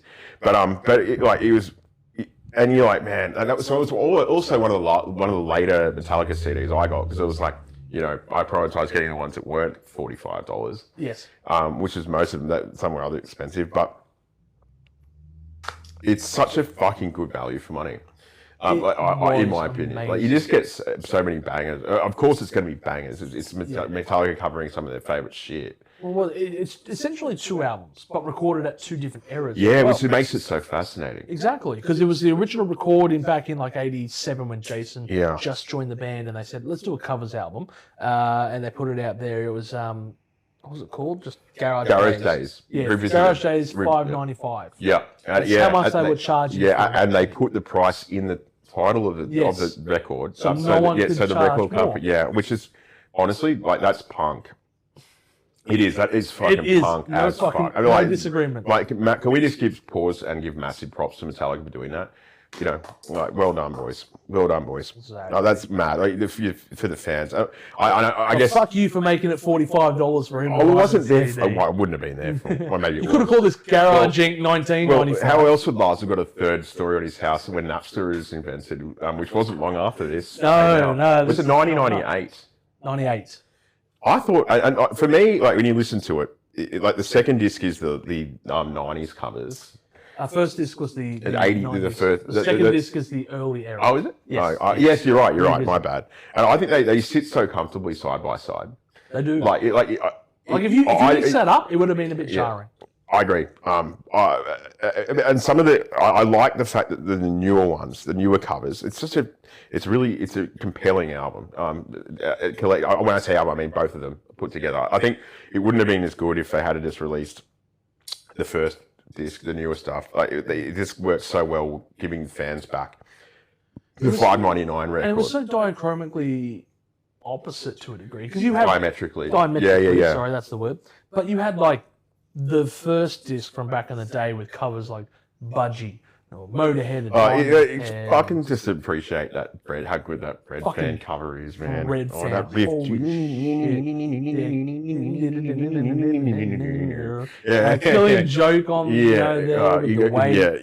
Misfits last caress. Which is legendary. Shout out to RK, who was just obsessed with that. Rightly. Fucking like this, like we got to mention the Also, Queen was covered on there with Stone Cold Crazy. They used to close some of their tours with that. Yeah. Which is, I mean, yeah. And have you seen the footage of James getting emotional when I think one of the older musicians, it wasn't Queen, it was Brian May, I think it was saying how good he was. And he was like, I think it was Brian May. Anyway, but yeah, it's cool that, and it's kind of, Freddie Mercury's obviously, I don't like Queen's music, but I can appreciate he's an amazing singer. It's an opera singer. You can tell the kind of crooning, I think James really enjoys in some of that stuff on the newer disc, the 90s covers. Yes. Like one of my favorites is Astronomy. Which is just such an amazing cover in my opinion. Yeah. And like Die My Darling, which is so cool. They did a second Misfits song on the second album. On the second, the newer cover. Oh, yeah, Crucified Astronomy. Was that Merciful Fate? No, it's Blue Oyster Cult. That was Blue Oyster Cult. Yeah. No, Merciful Fate is Merciful Fate. Yeah. and what about what got me into Black Sabbath? And this is the thing. This was such a gateway for me. Yes. This for me was the gateway. Yes. Yeah. We bought the CD and it told you every artist and was album honestly, it came from. I have like I could never repay thanks to Metallica for doing that. Like I mean they won't. It's not like they just went out and covered fucking Iron Man or covered the usual classics. They went Paranoid. They did deep cuts, right? So like the first Black Sabbath album I bought was of course Sabbath Bloody Sabbath, because the two covers from here are from Sabbath Bloody Sabbath, like National Acrobat. And Sabracadabra and National Acrobat, wasn't it? Yeah, I think it was. Yeah. I am the world that has. Yes. I mean, it's so cool. I mean, it was like. And I love the drumming sound. I love the sound they got in that 90s. That drumming is perfect. Yeah, it really is good. You can just tell they're having fun as a band. They sound like they're having more fun than they did on Load and Reload, I think. No, I fully agree with you. I fully agree with you. I love the Diamond Head covers. I mean, they're classic, but the Diamond Head versions are just so much better. But particularly the Prince. Having heard of Diamond, we obviously went out and I went to, backed obviously strongly by Chile. Went to great lengths to get that Diamond Head CD. We were fortunate that it got remastered, in fact, just not long before I ordered it. Yes. And which is the best remaster of it, I think, that they've done so far. Yes, no arguments there. Yeah, that was mind popping. Getting that white Diamond Head, I'm like, no wonder Lars started a band after hearing this. Like, absolutely. And that's what is the beauty for me of Garage Inc. And Motorhead. And mate got us into fucking Motorhead. It got you into Motorhead. There were 4 fucking Motorhead covers. I know, right? Yeah. A reason for that. Yeah. I just love it. I love the respect that they pay to their influences.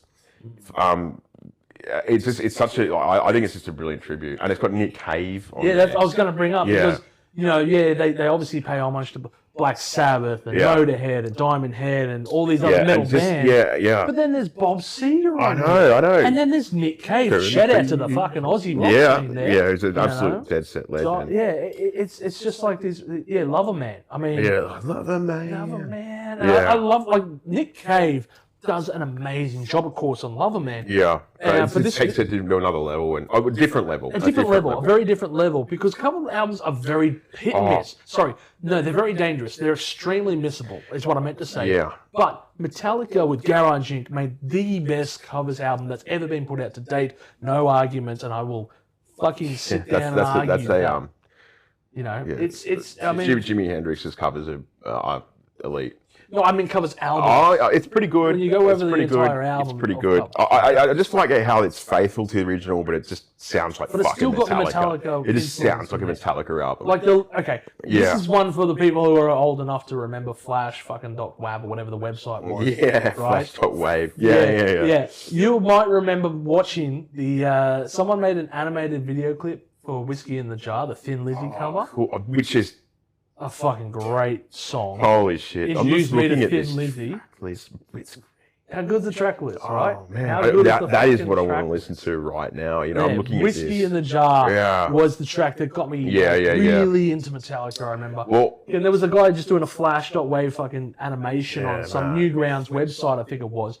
And the animation was absolutely perfect. Yeah, and, that's amazing. You know, it's just great. He rolls with the tune and the lyrics and all that. and you look at the Discharge covers. So you got like Free Speech for the Dumb, which is sick. And then you got fucking The More I See, which is The More I See, the less I believe. Who was that one? That was a Discharge. Was it Discharge as well? I bought the Discharge album they're from because of this album. Did you? I bought the Misfits Greatest Hits because one of their greatest hits because of the one with the yellow skull. That's a I bought collection. Sabbath, the entire Sabbath Discharge collection. one, that's interesting. Yeah. I never borrowed that one then. Oh, interesting. That's great. It's good. It's really good. Yes. It's ear bleed. It's like 1 minute song punk shit. Yeah, it's true old school punk. Yeah, and then you can tell it's angry. It makes your blood pump. It's like Rage Against the Machine sort of anger. Yeah, right, it's really good. Right. I recommend it. You can get it. It's on Spotify. I'll find it. Sorry, diversion. Diversion. Go listen to Discharge. It's really good. And what else? So I got entire Sabbath Aussie collection. Yes. Yes. Diamond Head. Yes. What else? You got the early Motorhead CD. I got Motorhead. I got which got me into Motorhead, and it's like my second favorite fucking band of all time. Yeah, I mean, some of the reasons that I didn't get some of the other shit is basically because I couldn't. So basically, a lot of the artists, not most. I mean, I've probably more than half the artists here that are covered. Yeah. We ended up getting into. Yes. And Motorhead, I think in your case, it's probably safe to say it's probably your favorite band of all time. Behind Metallica. Yeah. Second only to Metallica. Yeah, and like for me, Sabbath is probably one of my favorite bands of all time. And Which is probably my third favorite. That's the thing. Like Garage Inc. for us was this gateway. Oh no, it was just like a. I can't describe it. I know it's like getting a lesson. A crash course. It's a crash course in fucking it's a crash course in rock music history. I just have so much fucking love for Metallica for doing this album. I love it. I think it's and again, I just love the fact they don't take a necessarily new spin on the songs, but they just play it the way that fucking Metallica plays their songs, and they just sound as you would expect, awesome. Yeah, there was an interesting turn of events, I guess you could almost say, which I didn't mention this on the Black Album, but when the Black Album turned 25, not too long ago, Metallica reached out to a whole bunch of musicians to cover their album. Oh, man. So you had something like 60 musicians covering the 12 tracks on here. And it was one of those moments because, Garage Inc., we've harped on about it enough, but obviously it's probably the longest section of this video. It's definitely I mean, for reasons. The Any Metallica fan out there will know why. The expansion of it's because we got into it in an environment. That's right. It was a Metallica drought because we got into Metallica that's correct. just before St. Andrews. And it's also when we were young, so we didn't have my parents didn't like metal, of course, right? So we didn't have that. I'd have older brothers who like metal.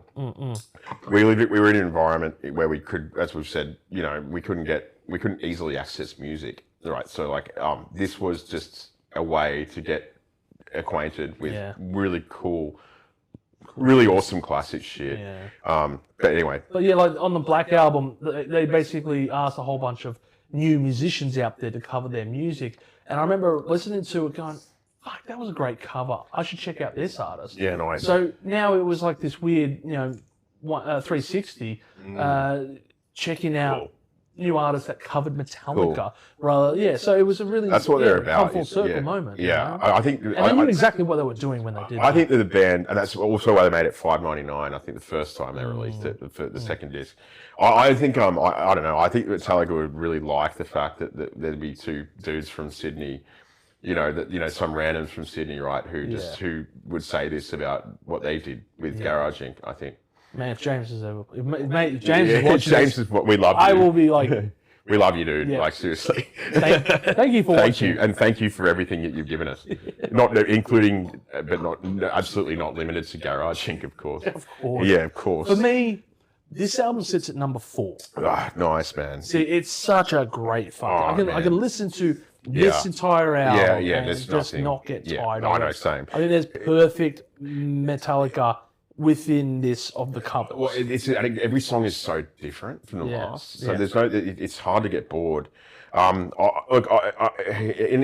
reflection, like I'd put this at number 2, and put Reload at number 3. So I'm putting it at number 2. Fuck you, Reload. I'm putting it at number.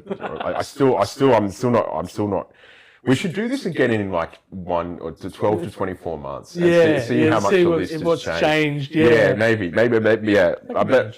I think I've got it here on my list as 3. But I think I'll put it back up to number 2.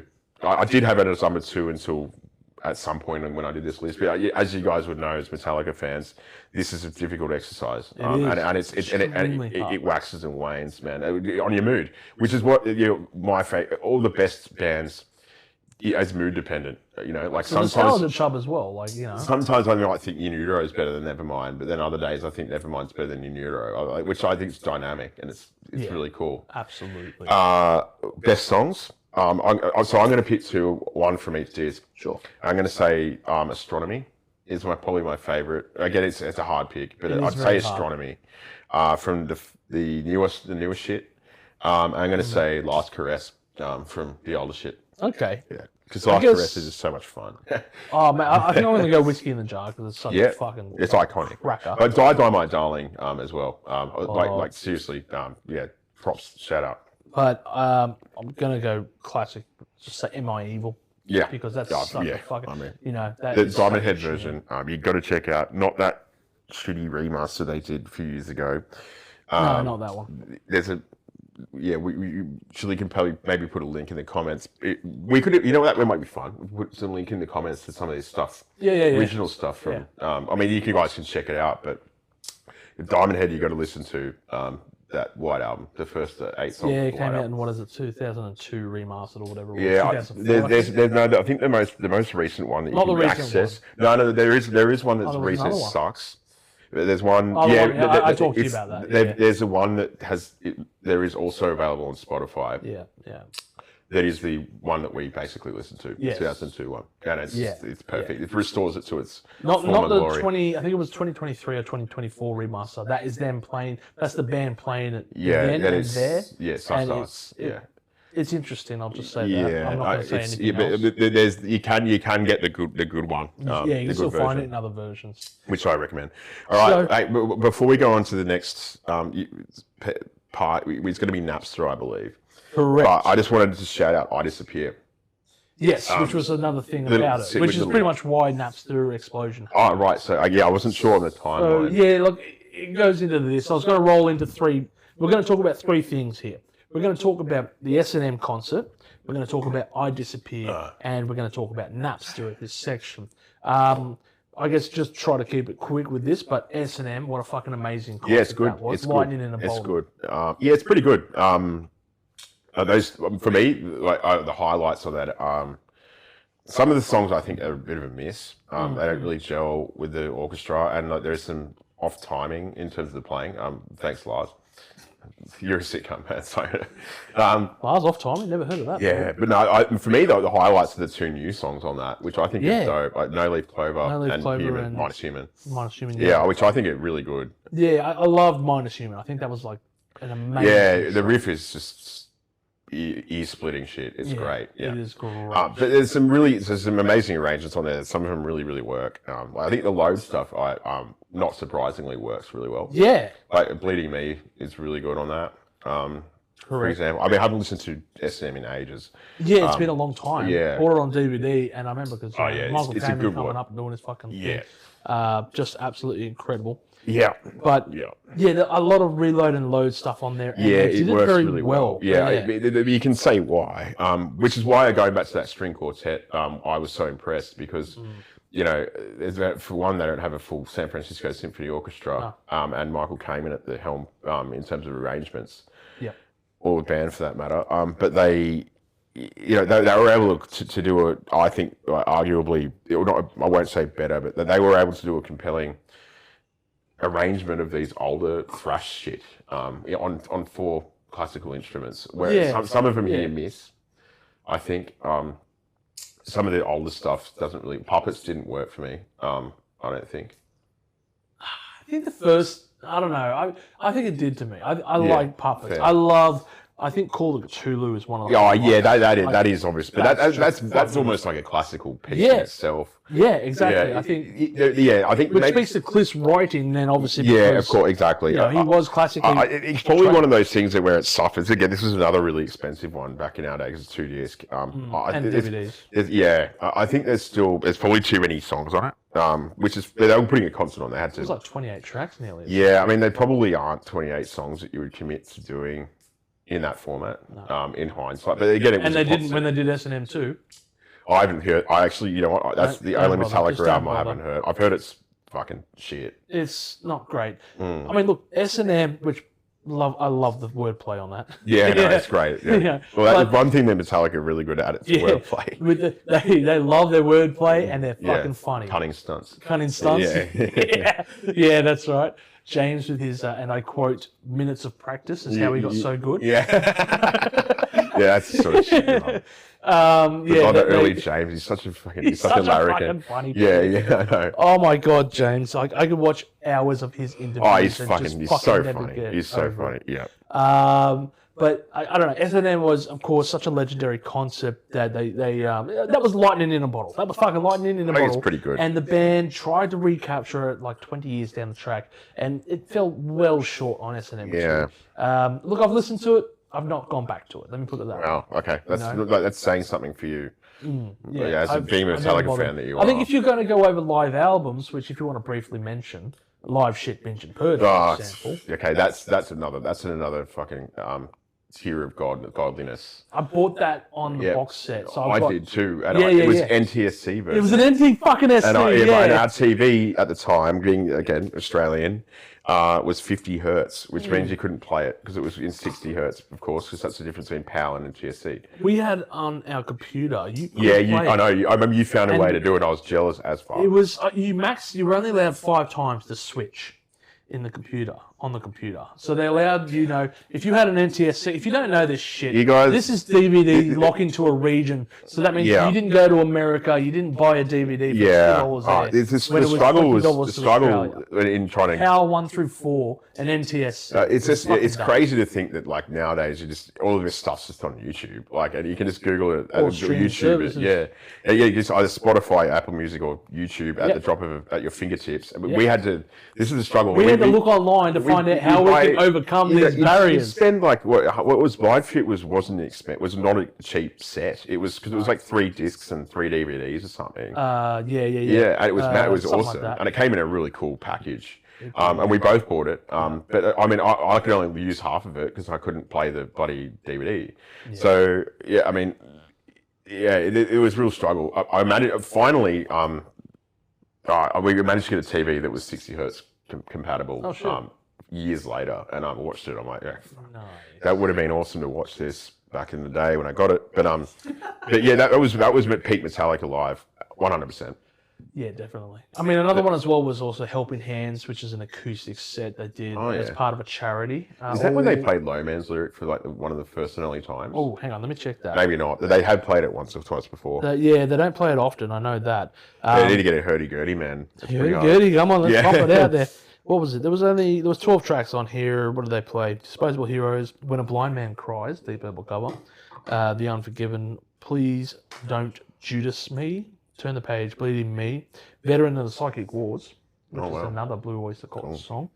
Nothing Else Matters, All Within My Hands, Enter Sandman, The Four Horsemen, Hardwired. So That would have been cool, like All Within My Hands. It would have been cool acoustic. Yeah, this is full on acoustic, and that was for their charity Helping Hands, Yeah, which Metallica started. which I think they have been giving out merch to those hero blood donors across the world. I think.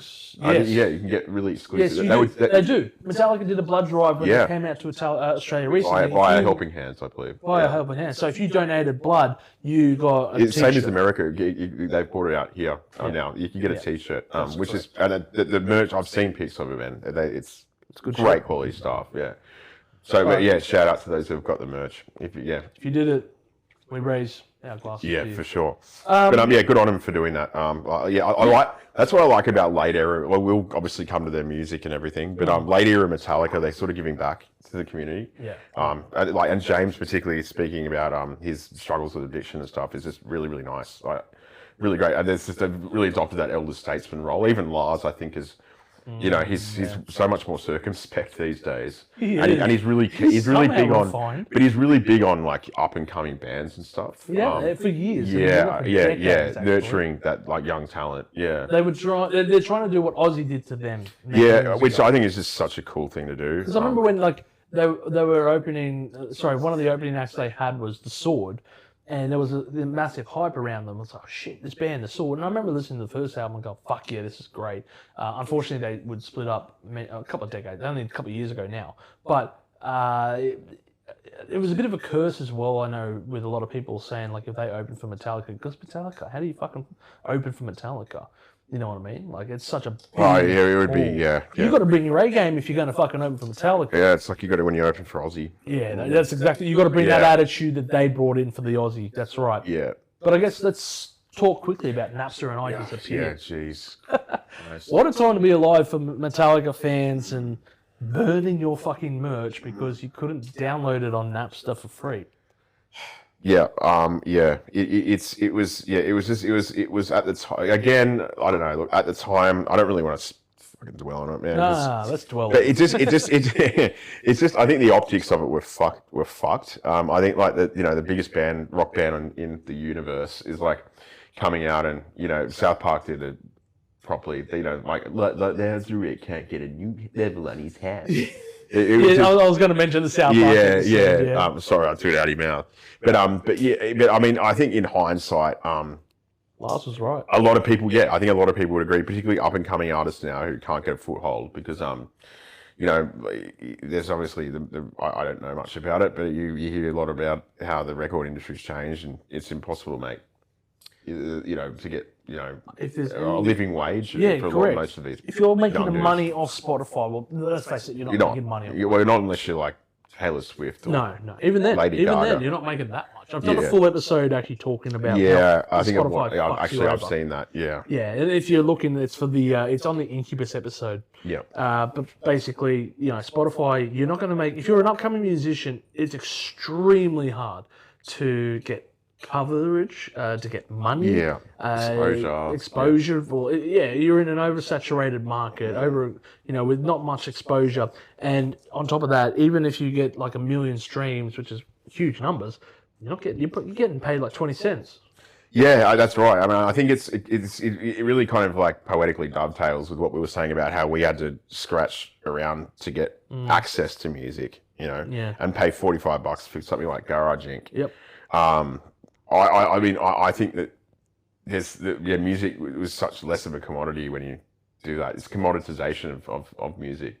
Yeah. And so, I mean, it was kind of prophetic of Lars and, the general, the overarching band. It's mainly Lars who was driving the snaps and stuff. Yeah, he was the leader. It was just a shit optical situation. A situation was shit from an optics point of view. Well, that's right. If you're looking at it, if you were doing it these days, you wouldn't, obviously... You put out a statement and move on. Yeah. Yeah, the focus was on Lars being rich, and it's like... Yeah, a rich man cries because he can't make some money. But he also sort of he wasn't very classy about some of the things he said, particularly about the fans, like they're not real fans or they're not spending money.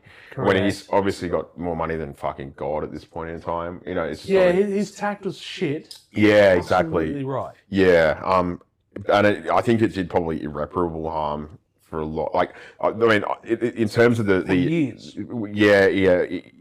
And I think that forget about what people say about Metallica having sold out when they did Fade to Black, or more likely Black. Yeah, they sold out again. More so Black Album and Load and Reload Era. I mean, I think that was really what damaged them most of anything. Yeah, I think you are right. Yeah, I mean, it took some time. Decades to get over. Yeah, I mean, people still give them shit about this. They do, unjustly. Yeah, but I think they've come back and sort of said that they regret the way that they went about it. Yeah. Which I mean, it takes. I appreciate that they did that. Yeah, takes especially it- if Lars has come out and said that. I haven't read it, but you know, if Lars has come out and said it, that he regrets it, then, you know, hats off, because that guy barely takes a fucking... He's like a kangaroo, you know? He won't step backwards, you know what I mean? Yeah, for sure. Oh yeah, he digs in. He digs his fucking little yeah. feet in. His little out-of-tempo feet in. and Yeah, does not fucking move. but yeah, look, I mean, I think most people would agree that they were right. It's just the way they went about the situation was lacking grace and tact, and it was anti-fan.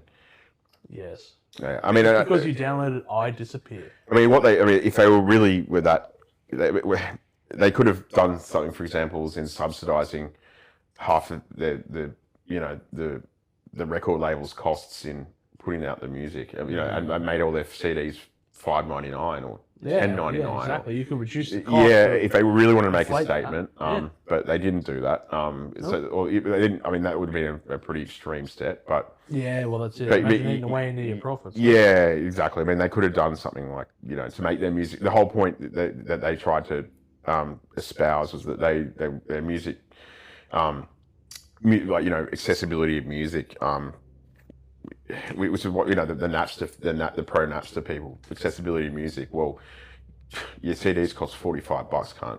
You know? Yeah, exactly. You know what I mean? Exactly. Why Yeah. didn't you go on Yeah, there I and know. download Yeah, that shit? well, I mean, like some people don't have that kind of, you know, Not disposable coin to buy a Metallica CD, and they want to listen to Metallica, and then, you know, anyway, yeah, it's. And there's no album that you can listen to I Disappear on, which, by the way, was for a Mission Yeah. Impossible 2 soundtrack. Yeah, well, you can listen to it on the Mission Impossible 2 soundtrack. And you can listen to it on streaming services. It was I know, re-released I as a know. single. Yeah, I know. So Yeah, good on them. great That's a track good as well. track. Yes, It's it's a a fucking great good fucking song. track. Yeah, it is. It was probably the last of their. it was the last song that It Jason was- contributed to. Yeah, and it was probably one of the last of their better songs. Yeah. It sounded a lot like No Leaf Clover and Minus Human. It's from the same stable of was. songs there, I suppose. Yeah. Minus Human, No Leaf Clover, I Disappear. These, like, if Jason had stuck around, and that was the direction they were going, I think it would have made it for a really interesting album. Yeah, I think so too. Yeah, it really would have been a lot. I think it would have sounded like the newer Garage Inc. disc, but like in terms of the songwriting, it would have been probably a bit more Black Album. Black Album versus mashed up with Load and Reload.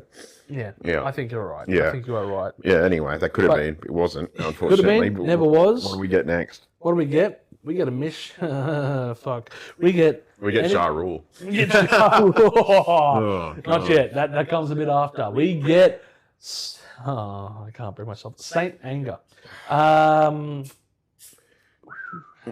It's the most controversial Metallica release Bar none. without Bar bar. fucking none. It makes the like Black Album and Reload Brouhaha look like fucking a storm in a teacup. It makes Black Album. No, I can't. I just can't. do Yeah, it. It's, you don't want to mention them and really in the same no, sentence. I was going to, but I'm like, no, you can't. You fucking cannot. Saint Anger was several steps in so many fucking bad directions, in so many wrong areas. But it was the album that Metallica had to put out to overcome the issues they were facing at the Yeah. time, as documented in Some Kind of Monster. Which is just hard to. I mean, it was. Well, I remember, It's- because we it's were a Metallica interesting. fan just Yeah. before this shit was coming. Yeah. So we But fucking Saint Anger, man, I loved it when I was younger. This was the first album we got. I liked it because that was when we were starting to getting yeah. into, you know, harder music, and that came out at the time, and it was fucking massive. It was a huge album. It was had some popular as hits. fuck. Yeah, it did. Sold fucking millions. Yeah, it did. I fucking loved it, but I mean, you just can't stand up to the rest of their shit. And but with the documentary, it's hard to watch, man. Like it's cringe, dude. Like It is very cringe. It's, I remember watching it it's in the movies. compelling to watch. You watch it in the movies? We did. We both did. Oh, okay. Yeah, right. we both watched it in the movies That's back right. in the Yeah, day. we did. I blocked it out of my memory. It's a good for a documentary, for like a document of the band. It's interesting, but It's very, But it's although just- it's very edited to be in the favor of some things, certain things. yeah, of course. So, But for example, like if you were to look over the video clip of the audition of Rob Trujillo, Oh yeah. right, versus the other bassists who you had. I think there was like There was Ziggy from. that was the best Anderson. part of the movie. I liked it. Yeah, that was great. Yeah. But the thing is, these are all like all the people who auditioned for the role. I think Corrosion of Conformity as well. The bass player. Pepper Yeah, Keegan, there was some whatever his pretty name cool was. big names. Like they're massive Yeah. fucking names. Each of them knows how to play the section. Yeah. But then when you're watching the movie itself, it's been edited in a way to make them look like shit. Yeah, that's really pretty shit. And then you know, and because I remember someone did a video analysis on it, right? And he's like, dude, Pepper Keegan fucking nailed it. Yeah. Ziggy is an amazing bass player. I should watch in his that. own way. That sounds interesting. And then you watch the clips, and it's like they sound like fucking rookies. Yeah. These guys have been on the circuit for some of them anyway, 10 plus years. And then Rob comes in when his section comes on in the documentary. It's like, holy fuck, what am I watching? This guy's God. Well, he is fucking awesome. And he's great. He is I love a great bass the, player. the best. Well, we're probably jumping ahead a bit, but the best thing because he didn't play on the album, of course. Bob Rock did the bass. Yeah. But you can barely hear anyway. Probably for the best. And it's very forgettable, for fuck's sake. Yeah. I got the bass tabs for this fucking album Oh, as a dude. gift, and I threw that book the Yeah, fuck or out. you'd have to downtune your bass to the point where your strings snap. I think it's only just half. I think it's only. No, it's C Derek sharp. T. It's C sharp, isn't it? Maybe one or two songs. I have to check that out.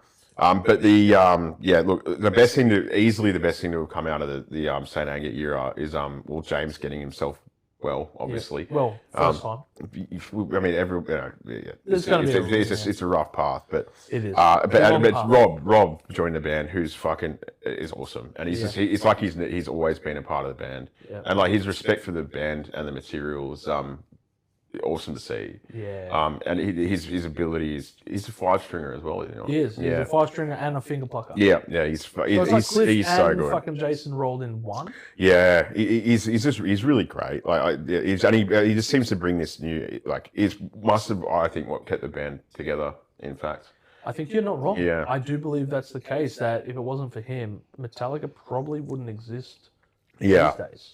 yeah, but I mean, like going back He to also revitalized them. yeah, of course he did. Yeah, I mean, he would have been I think they were probably sick to death of each other by that point. Well, the fighting then. Yeah, I know. You can see it on the doco. But I know, with the whole Napster thing, I think that kind of created tensions in the band as well.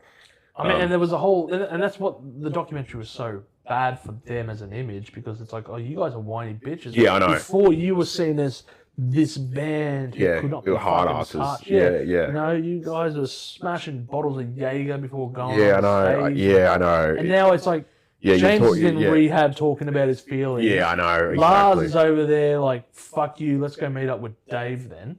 Yeah, I know, right? And and this, Lars like auctioning off his art for like millions of dollars, like God so damn it, tone cry me a deaf. fucking And river, drinking you know? champagne. Yeah. It's tone It deaf. was like you But said, it's like it's it's about as tone deaf as the album that it's based on. like you said, it's a very interesting documentary. I can never watch it again. No, I've seen it. I've seen it a few times, and I've seen it. I don't think I've watched it ever since it came out on the. Yeah, but look, I mean, going to the album, the that's- main problem with this one is that there's two main problems. The first is the drums, Yeah.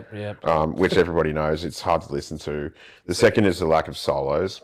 Yeah. I mean, there's other really shit issues like the fucking length of the whiny, shitty songs that make up a lot of it, and If you culled 3 tracks, like it would be a bit more accessible. look, I like Frantic. I think it's a cool song. Oh yeah, Frantic's good. Yeah, The first 2 were great, like Frantic and Saint Anger. I yeah, like. it's all right. I don't love the title track. Like there are some actually okay songs on there, but the arrangements are really shit and boring. The sound of it all is gross. Yeah. It sounds like it was made like it's really heavily compressed or something. It is. Yeah, like it's made on Pro it's Tools Bob or Rock. something. Yeah, Bob Yeah. Rock. This is where, when people say like Bob Rock is a great producer, I say, well, obviously, yes, Saint Anger was a fuck up, and that is Bob Rock at the helm. And then people might say, oh, that's a mishap. That's going to be a one-off or something. If you look at Bob Rock's discography past Saint Anger, it's fucked up multiple times. Because he also does The Offspring, right? And I forget the name of their album, their last album that they've done. But it was shit. Yeah, And I'm right. going, I'm not surprised. Bob coming Rock from The done it Offspring. again. Yeah, You know? yeah. I mean, he's probably lost it, but He's lost the fucking plot. And this is where it starts.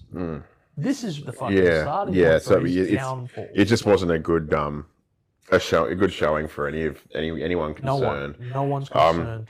I will say, The Unnamed Feeling is I love the that best song. track. I fucking love. Yeah, it is the best track. It is yeah, the best track. What have I? I think I've got Frantic as my favorite song on this one, but I think what is it? The Unnamed Feeling is really really good too. There are some other tracks on there, but Yeah. I mean, there is a lot. There are some tracks on there. There's some of the tracks of all time. Like some of it's like, shoot me again. I'm yeah, not like dead yet. some kind of monster has its moments, but again, it's like fucking 20 minutes, not 20 minutes. That's a bit of a hyperbole. Yeah, it's like but it's like 8 fucking minutes, like 8 man. minutes, And there's no solos in there or anything. Yeah, it's just so boring. It's just like just meandering around with these like dog shit riffs that are like they're just so like open C sharp or whatever it is. Feels like a demo. It's like, okay, Yeah, when does the I know. solo kick in? Yeah, it doesn't. And I mean, they're just, it's just a lot of it is just like because it's just they're trying to, I think, like just sort of toe the or jump on the new metal bandwagon, and it's just like it's really these low open, riffs, and then just what is it? C sharp? Yeah, actually, no, yeah, we were just debating that. It would be either C sharp tuning dropped D on that, which is just way too low, or it's dropped D, or it's D, or it even might be like it might be half steps down, but with another drop D on it, which I think it's longer than that, because I mean, like some of it in utero is like that, and it sounds a lot better. Kind of range. It was fucking it's hard to it's grating, and it's hard to even perceive notes on some of that shit. Like what the fuck was that? What is the riff to Saint Anger? What is it? It's shit. Come on. I mean, like that's not a fucking fun song. Like that sucks. It's I mean, that's far from the worst song on the album. Like, you know what though? I think it's one of these albums though.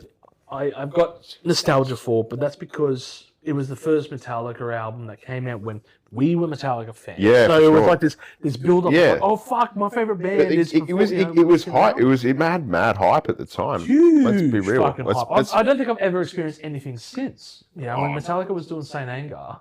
Like, because there was a lot of build-up, obviously, the shit that was happening behind the scenes. I don't think I've seen anything quite like it. Yeah. In nearly 20 years. Certainly not when it comes to a Metallica album. I mean, none of the subsequent albums have been anywhere near that height. No, not the hype, no. But it had mainstream appeal by the looks of it. Like, it did. It had some. I'm sure it went to high. It charted pretty high. It did. It certainly did. But it would have fallen off really quick. But for the fans, they didn't like it. For years, they played absolutely nothing of this like live. Yeah, I know. It's a bit sad to see, really. Yeah, I think just recently they've started to play like Saint Anger or Frantic. Or some kind of monster, I think they do. They abridge it, I think. Rightly. Yeah. I mean, if I was at a concert and they played The Unknown Feeling, I'd be like, fucking sick. I mean, I wouldn't have a problem with them playing multiple songs off this. Like, I don't hate them. I just think maybe it would have been okay with another year or two in the oven, maybe. And with a proper production. Yeah. And with some fucking solos in it. It feels a bit rushed. It does. Well, they had to get something out by the sounds of it. True. Yeah. Anyway, look, put a stake in it. Fucking 11. Isn't there are 12, right? Yep. Number 12. Yeah. It's hard for me to do that, and it pains me to do it because like it was the gateway into Metallica, and I loved it. I absolutely loved it at the time, but you kind of it's. I think a lot of people probably liked it on the first, when they first heard it, and then it kind of sinks in. It was a roller coaster. Yeah, We dived down into that shit. There was not much happened with Metallica after that. It took a couple of years. Yeah. It took quite a few years. 2007, wasn't it? Which one, Saint Anger? No, until the next album. No, 2008, Death Magnetic. Yeah, 2008. Saint Anger was 2003, wasn't it? Yeah. So we waited 5 years. And this is the first time that Rob Trujillo's bass work is, really here. He wrote this stuff. Because he was mostly replaying what Bob Rock's bass lines were mostly on. Of course, he wasn't in the recording process. Like, exactly. So the Death Magnetic, there was a very interesting turn of events coming into this album because people were listening to it, and I remember there was some musicians who had heard the album, before it was released, and they're going like, can't remember who it was, maybe Lamb of God or some fucking band like that. But you know, they were listening to Lars's drum works, and they're like, "Fuck, this is amazing." Yeah. Like there was starting to be rumblings about this shit. Like, yeah, that's it, and people were saying Metallica are back when it came to A return to form. return to A form. return to form with Death Magnetic. Death Magnetic and thrash metal in general. And I remember like this one coming out and everyone hyping it up for that angle. And I listened to it going, fuck, they are back. This is Metallica again. You know, and I think the first single off this album was The Day That Never Came. The Day That Never Comes. Yeah. Something like that. And it was like, the video clip is like some soldier in Iraq or something. Oh, yeah, shit, cool. You know, and I was like, oh, you know, because that was the thing at the time. And I'm like, yeah, this is a fucking cool tune. And this would be the tour that we would see them on. Yeah. So Which was an awesome fucking show. Great. It was a great fucking Of course, it's show. Metallica. When do they ever suck? Exactly. Except we were Tango. But yeah, this album was certainly one of these. It's an interesting one because I definitely hyped it up a lot when I first listened to it, and it definitely lived up to that hype for the time being. But looking back at it, Yeah, it doesn't do much for you. not at all. I got to say, man, I didn't really get into it. For me, what I find hard is the songs are too long, which is I think plagues them the rest of their career, for that matter, until now. James's singing, I can't reconcile it with the music. So the music sounds like something you get. You know, well, it's the closest approximation that they've done to their 80s stuff. Yeah. In terms of music, like but the voice is like reload, maybe even more croony, and I can't. It just sounds so weird. I don't. It doesn't work for me. But I mean, like the performance is really good in terms of the musicianship and everything. Yeah, I think it did a lot to please the fans. Who were pretty at their wits' end after Napster and Saint Anger. There was also, and I forgot to mention this, another production questionable decision because this is Rick Rubin, Yeah, right? And yeah, look, he gets hyped. I think he's a bit overhyped. I think he's because there's a lot of people who come out and say, "Oh yeah, he does all the Chili Peppers stuff." He does Chili Peppers, he has System of a Down. Yeah. There's a lot of shit that he's done. Yeah. He's had his fingers at Slipknot, for example. Okay. He's had his fingers in a lot of fucking pies. But the thing is, from what I've heard about Rick Rubin, he barely is around Oh right. as well. So he might be. It's more of a namesake. Like, oh, you got Rick Rubin. Yeah. You know? Like, it's probably more of a mastering role or something. Like who knows? The band at this point probably produces most of their own shit. I think so. Yeah. From even Slipknot's perspective, when they did Volume 3 and shit like that, when they said, "Oh yeah, he was barely there," he came in right. and some stuff. Yeah. Okay. System of a Down, a bit more different. If you're listening to Chop Suey, he actually helped with one of the lyrics for Chop Suey. Yeah. Right. He said, "Yeah," but anyway, that's a YouTube short you can watch. But anyway, this was Rick Rubin, and the production issue this time was the loudness war. Yeah. You remember Christ. this one? Yeah. It's fucking. This album was so fucking loud. Mm. And Well, it's just the levels are all wrong. It's all fuzz. It's like listening to an ear infection. yeah, if you were to remaster it, you'd reduce everything. Yeah, I It know. was overcompressed. Yeah. It's so fucked. That's totally true. I think that's partly the reason it put me off. Look, I mean, like again, man, I don't know if I've got a favorite of this one. Maybe Day That Never Comes. Yeah, that's all I could remember. Yeah, I know. Same here. This album to me commits the cardinal sin of just being a boring, forgettable record. Yes, I know. Same. At the time, I loved it. I played it, and I played a lot of it.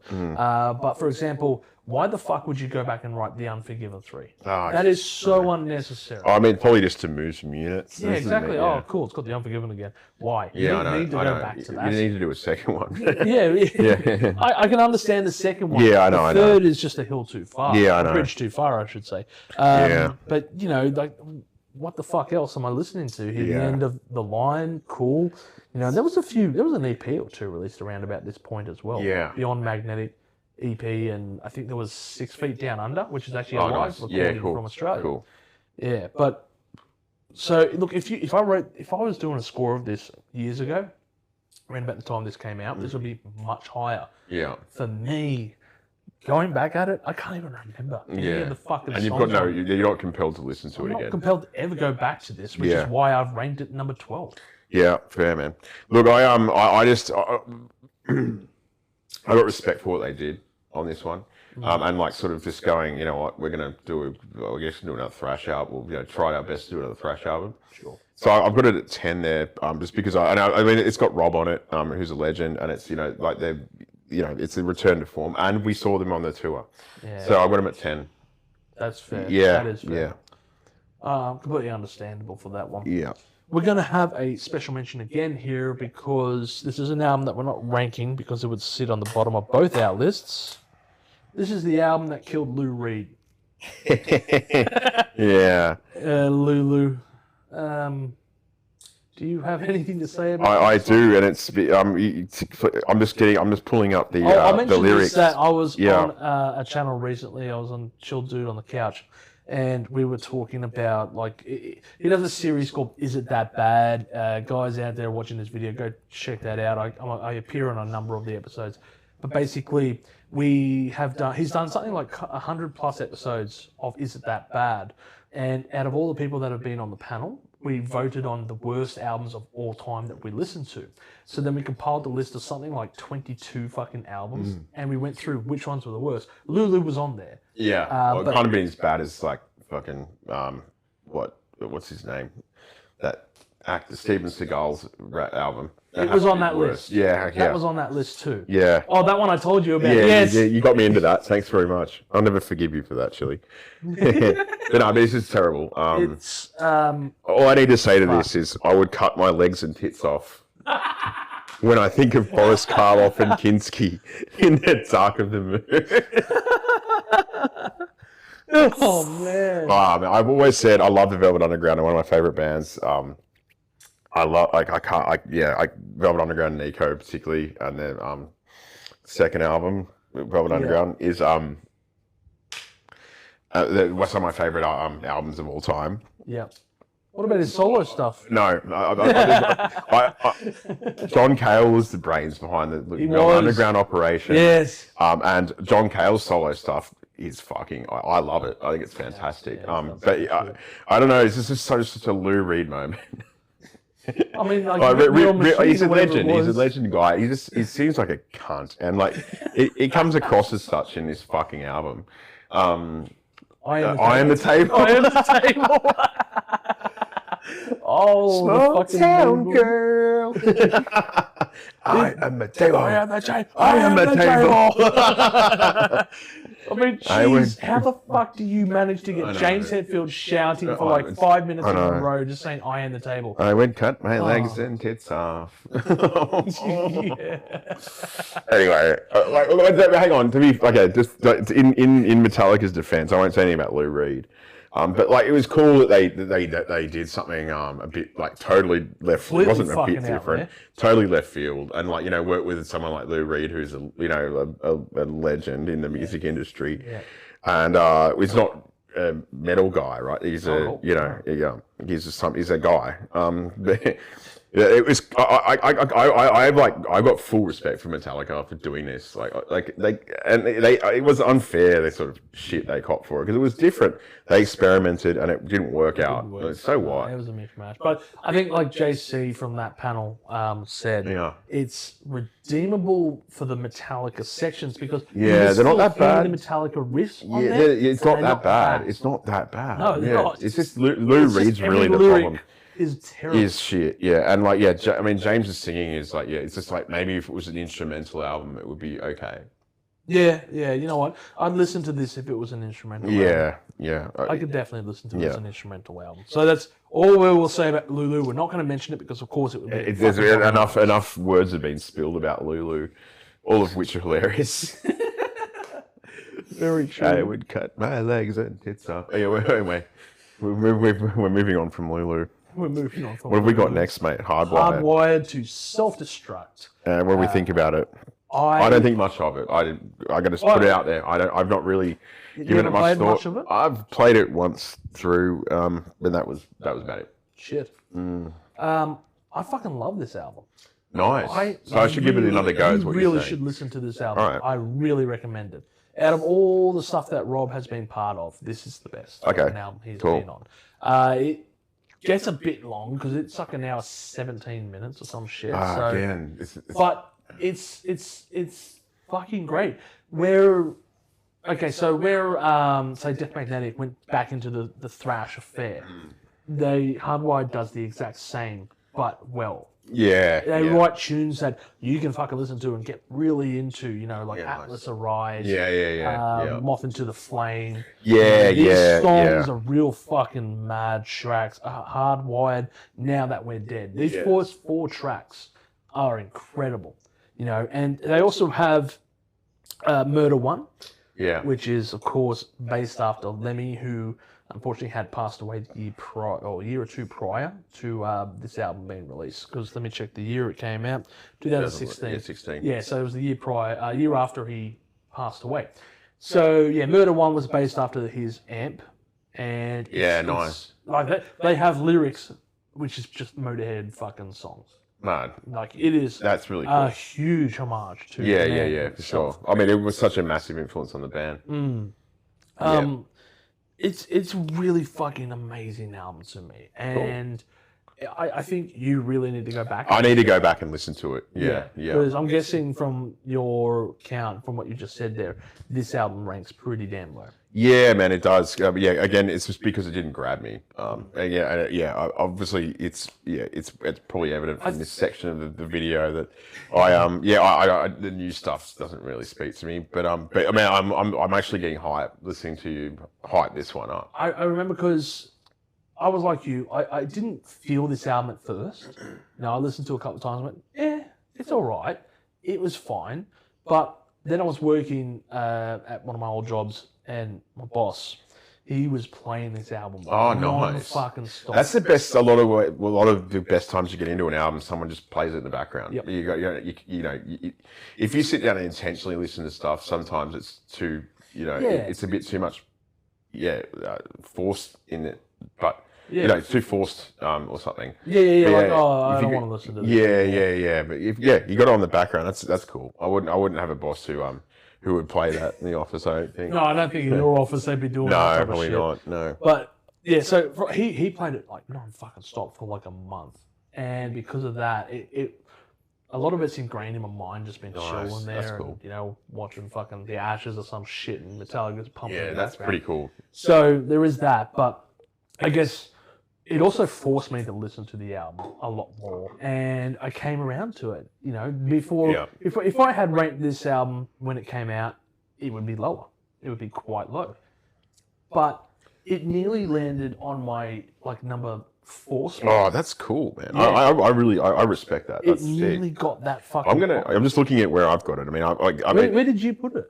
No, I've got it. I mean, look, I've got it at 11. Sure. But there's reasons for that. I mean, it's just because I haven't really gave it much of a chance, and it just didn't grab me. But again, this is why we think we need to do this again in 12 months or something. Sure. These lists of they're heaps liable to change, but look, I'm cool. I'm glad to hear that you like it. The most thing, what I want the most is for people to like Metallica. This is the number one thing about this video. If you are watching it, curious about Metallica, and you just give them a go. Yeah, give them a fucking go. That's the main where take. Start with maybe. It depends what you're into. If you're into thrash shit, start at the early. Start Ride the Lightning. I'd say if you like anything that's a safe bet is Black Album. Yeah. But again, it depends what you're into, though. It depends what you're into. I think some people would go, "Oh, that doesn't grab me," and they might listen to fucking Puppets and go, "This is fucking the craziest shit I've ever heard." Yeah, exactly. I mean, or Ride the Lightning, or whatever the fuck. But I mean, it's just. I think Metallica's got so many fans that just give them they're so rusted on, like us. Yes. Yeah, I don't give a fuck what they do, really. They can release another Lulu and I'll still defend I know, of course, because they've just given us so much. But I mean, I like to hear when, hardcore fans like Hardwired. So if you like this new stuff, particularly Hardwired, what do you think? Let us know. Should I listen to it again? I think I might. Exactly. What's the best songs? Please tell me, because I need to. I'm just too ignorant to their newer stuff, and I want to know. Like, I like Metallica. I love what they do. Love their dudes. Love their playing. I want them to succeed. So I'm gonna listen. For me, it sits at number 6. That's mad. Yeah, love it. That's really good. That's a massive compliment to the album. Yeah. To come up with a number 6 in your list after having been around for like 40 years, 45 now maybe? Nearly. Yeah, is fucking a testament to how mad they are. Or, you know, they're still pulling out. Pumping out. Like they're capable of fucking Yeah. pulling off this wicked fucking album. And like when I was making this list, it was easy to do like the last 2 spots. It was easy enough to do like the top 3 or 4 spots. Yeah. The midsection was so fucking hard. Yeah, the midsection is not a midsection. Yeah. I mean, like, you know, let's say when you've got fucking Master in my midsection, you got fucking Master of Puppets. In like, you know, which is just not to say anything about the album. I mean, it's a fucking classic. It's legendary. But like, ranking them's hard because they've got so much good shit, and it's really positive to hear that they've got some new stuff that's good. So we have the last album as well. 72. About 72 Seasons. I don't mind it. I remember you. It's my favorite of the last 3. Interesting. Okay. Yeah. Yeah, because I remember when it came out. You know, I reviewed it, and Well, what did you give it? what did I score it at the time? What did you score it? I can't remember. I can't remember what I scored it. I do remember though. I put the album on worst albums of the year. Whoa. Yeah, because Really? and it's not because it was a horrendous disappointed. album. I was disappointed. Correct. Well, because if Actually, sorry, you it like wasn't on the top 10. It was a mention. Okay. Well, I guess because you like Hardwired so much, it was just hard to follow it up. See, for me, I didn't really get grabbed by Hardwired, so I liked it. Yeah, you were fresh faced. Yeah, I don't mind it. I mean, I haven't gone back and listened to much of it, but I thought it was relatively enjoyable. I think it's a bit more, for me, it was sort of like what I was saying before I didn't like about Death Magnetic was that jarring quality between James's voice and the thrashy music. I think this one, he hit it a bit better. So there's more of a gelling between the music and the words and the singing. And I also like the reflection aspect of it. You know, I like you know, 72 Seasons obviously about how many years he's lived, isn't it? Or it's about since his mother's first death. 18 years. Yeah, something like that. Yeah. I kind of think that's pretty cool. It's a kind of a cool, you know, that when they're in the elder statesman era, that they're going back and being a bit reflective. So I like that. A bit melancholic about it. Yeah, and like Lux the Turner. Lux the Turner is a banger. Yeah, it is. Because that was the first single, and I'm like, fuck yeah, Metallica.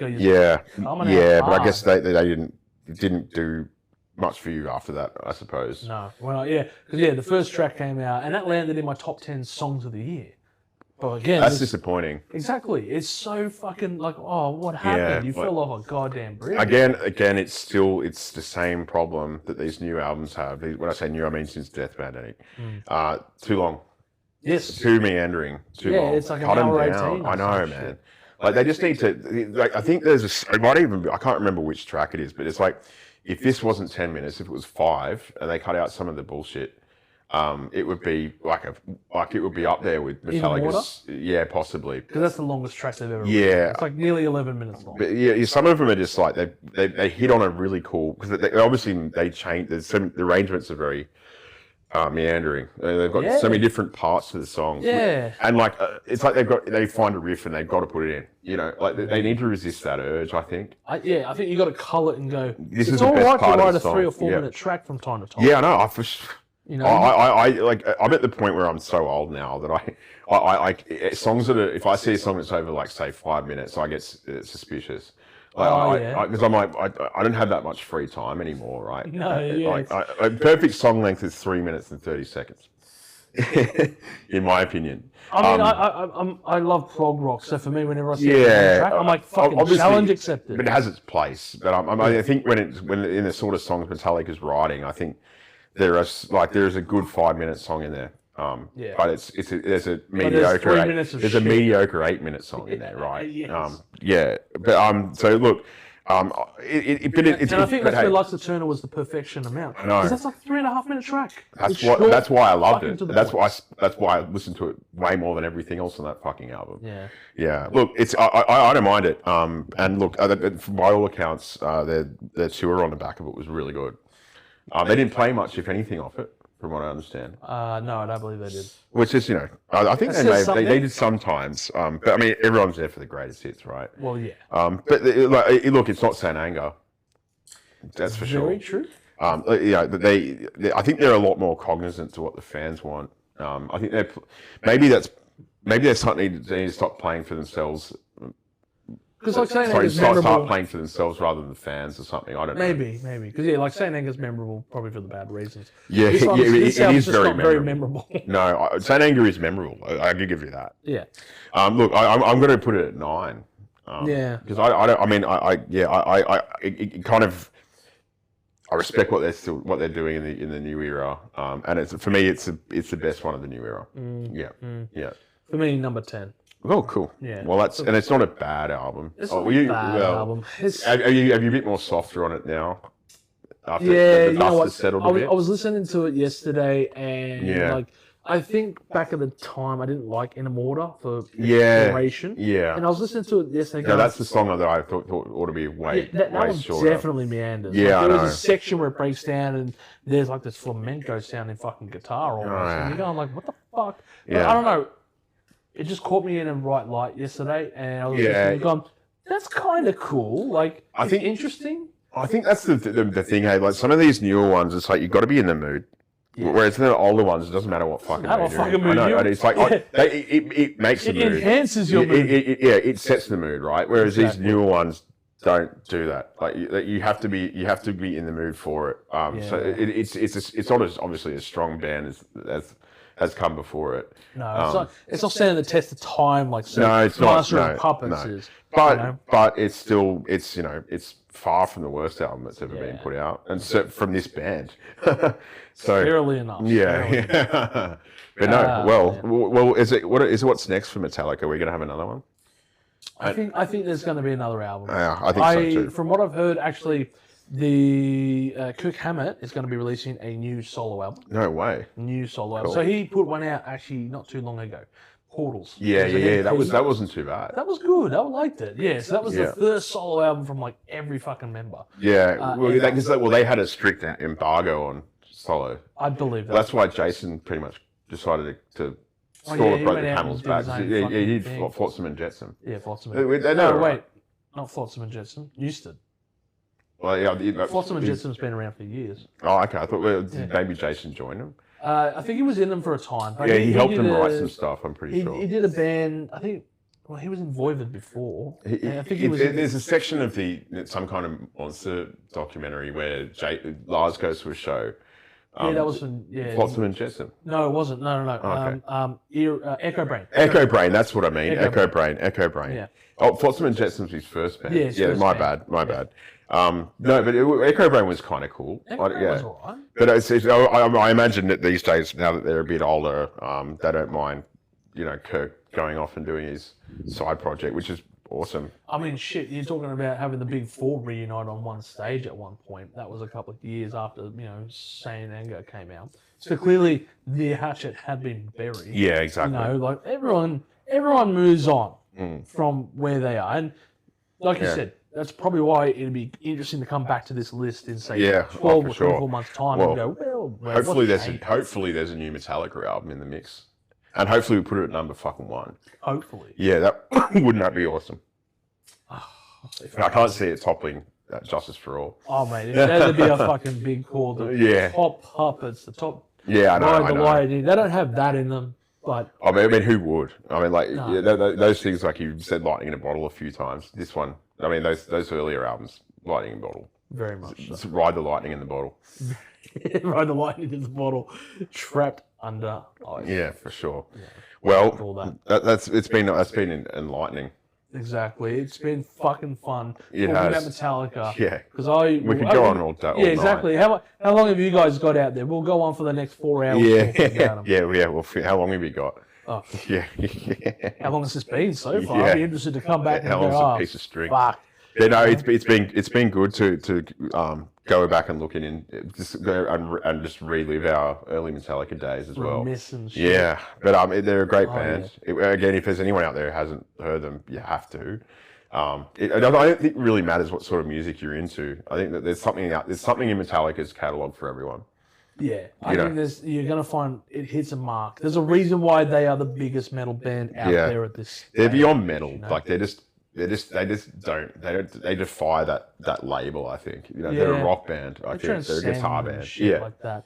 Yeah. There is definitely something. And their staying power is just in the industry. You know, it's not, they don't have as a reach that they used to. You know, it's not a pop culture sensation when Metallica have a new album anymore, but their fans, they've got such a massive legion of fans, it doesn't matter. No, but that being said, though, 72 Seasons did have a big buzz around it. Cool. So I think, obviously, Metallica being Metallica will always have the buzz of whatever the next album is. Yeah, of course. Well, that's because they're fans. They've got so many fucking fans. They've got fans. There's a lot of eyes. I mean, yeah. At the end of the day, anything they're going to do or release is just going to be like, holy shit, they've got something out. So, look, they're always going to be big. There is never any doubt about that. Be interested to see what comes out in the future. I'll be interested to see what Kirk Hammett does with same, for sure. Yeah, I'm looking forward to your review on it. I'm sure you'll do one. It'll be very cool to see what he does there. But if you've tuned in for this very long episode, I thank you very much, Doz. Thank you for having me, Chili. Thanks for listening. If you've made it to the end. And we're looking forward to coming back to do Black Sabbath for you guys, because, like, honestly, that's one of my favorite fucking bands. It's gonna be fucking. It's gonna be sick. We're doing Aussie era only. We're only doing the Aussie era because what we're gonna do with the Black Sabbath thing, it's going to be in October for Oztober. That is going to be a month purely dedicated to Ozzy and his material. Rest in peace, Oz. Rock in peace, Ozzy.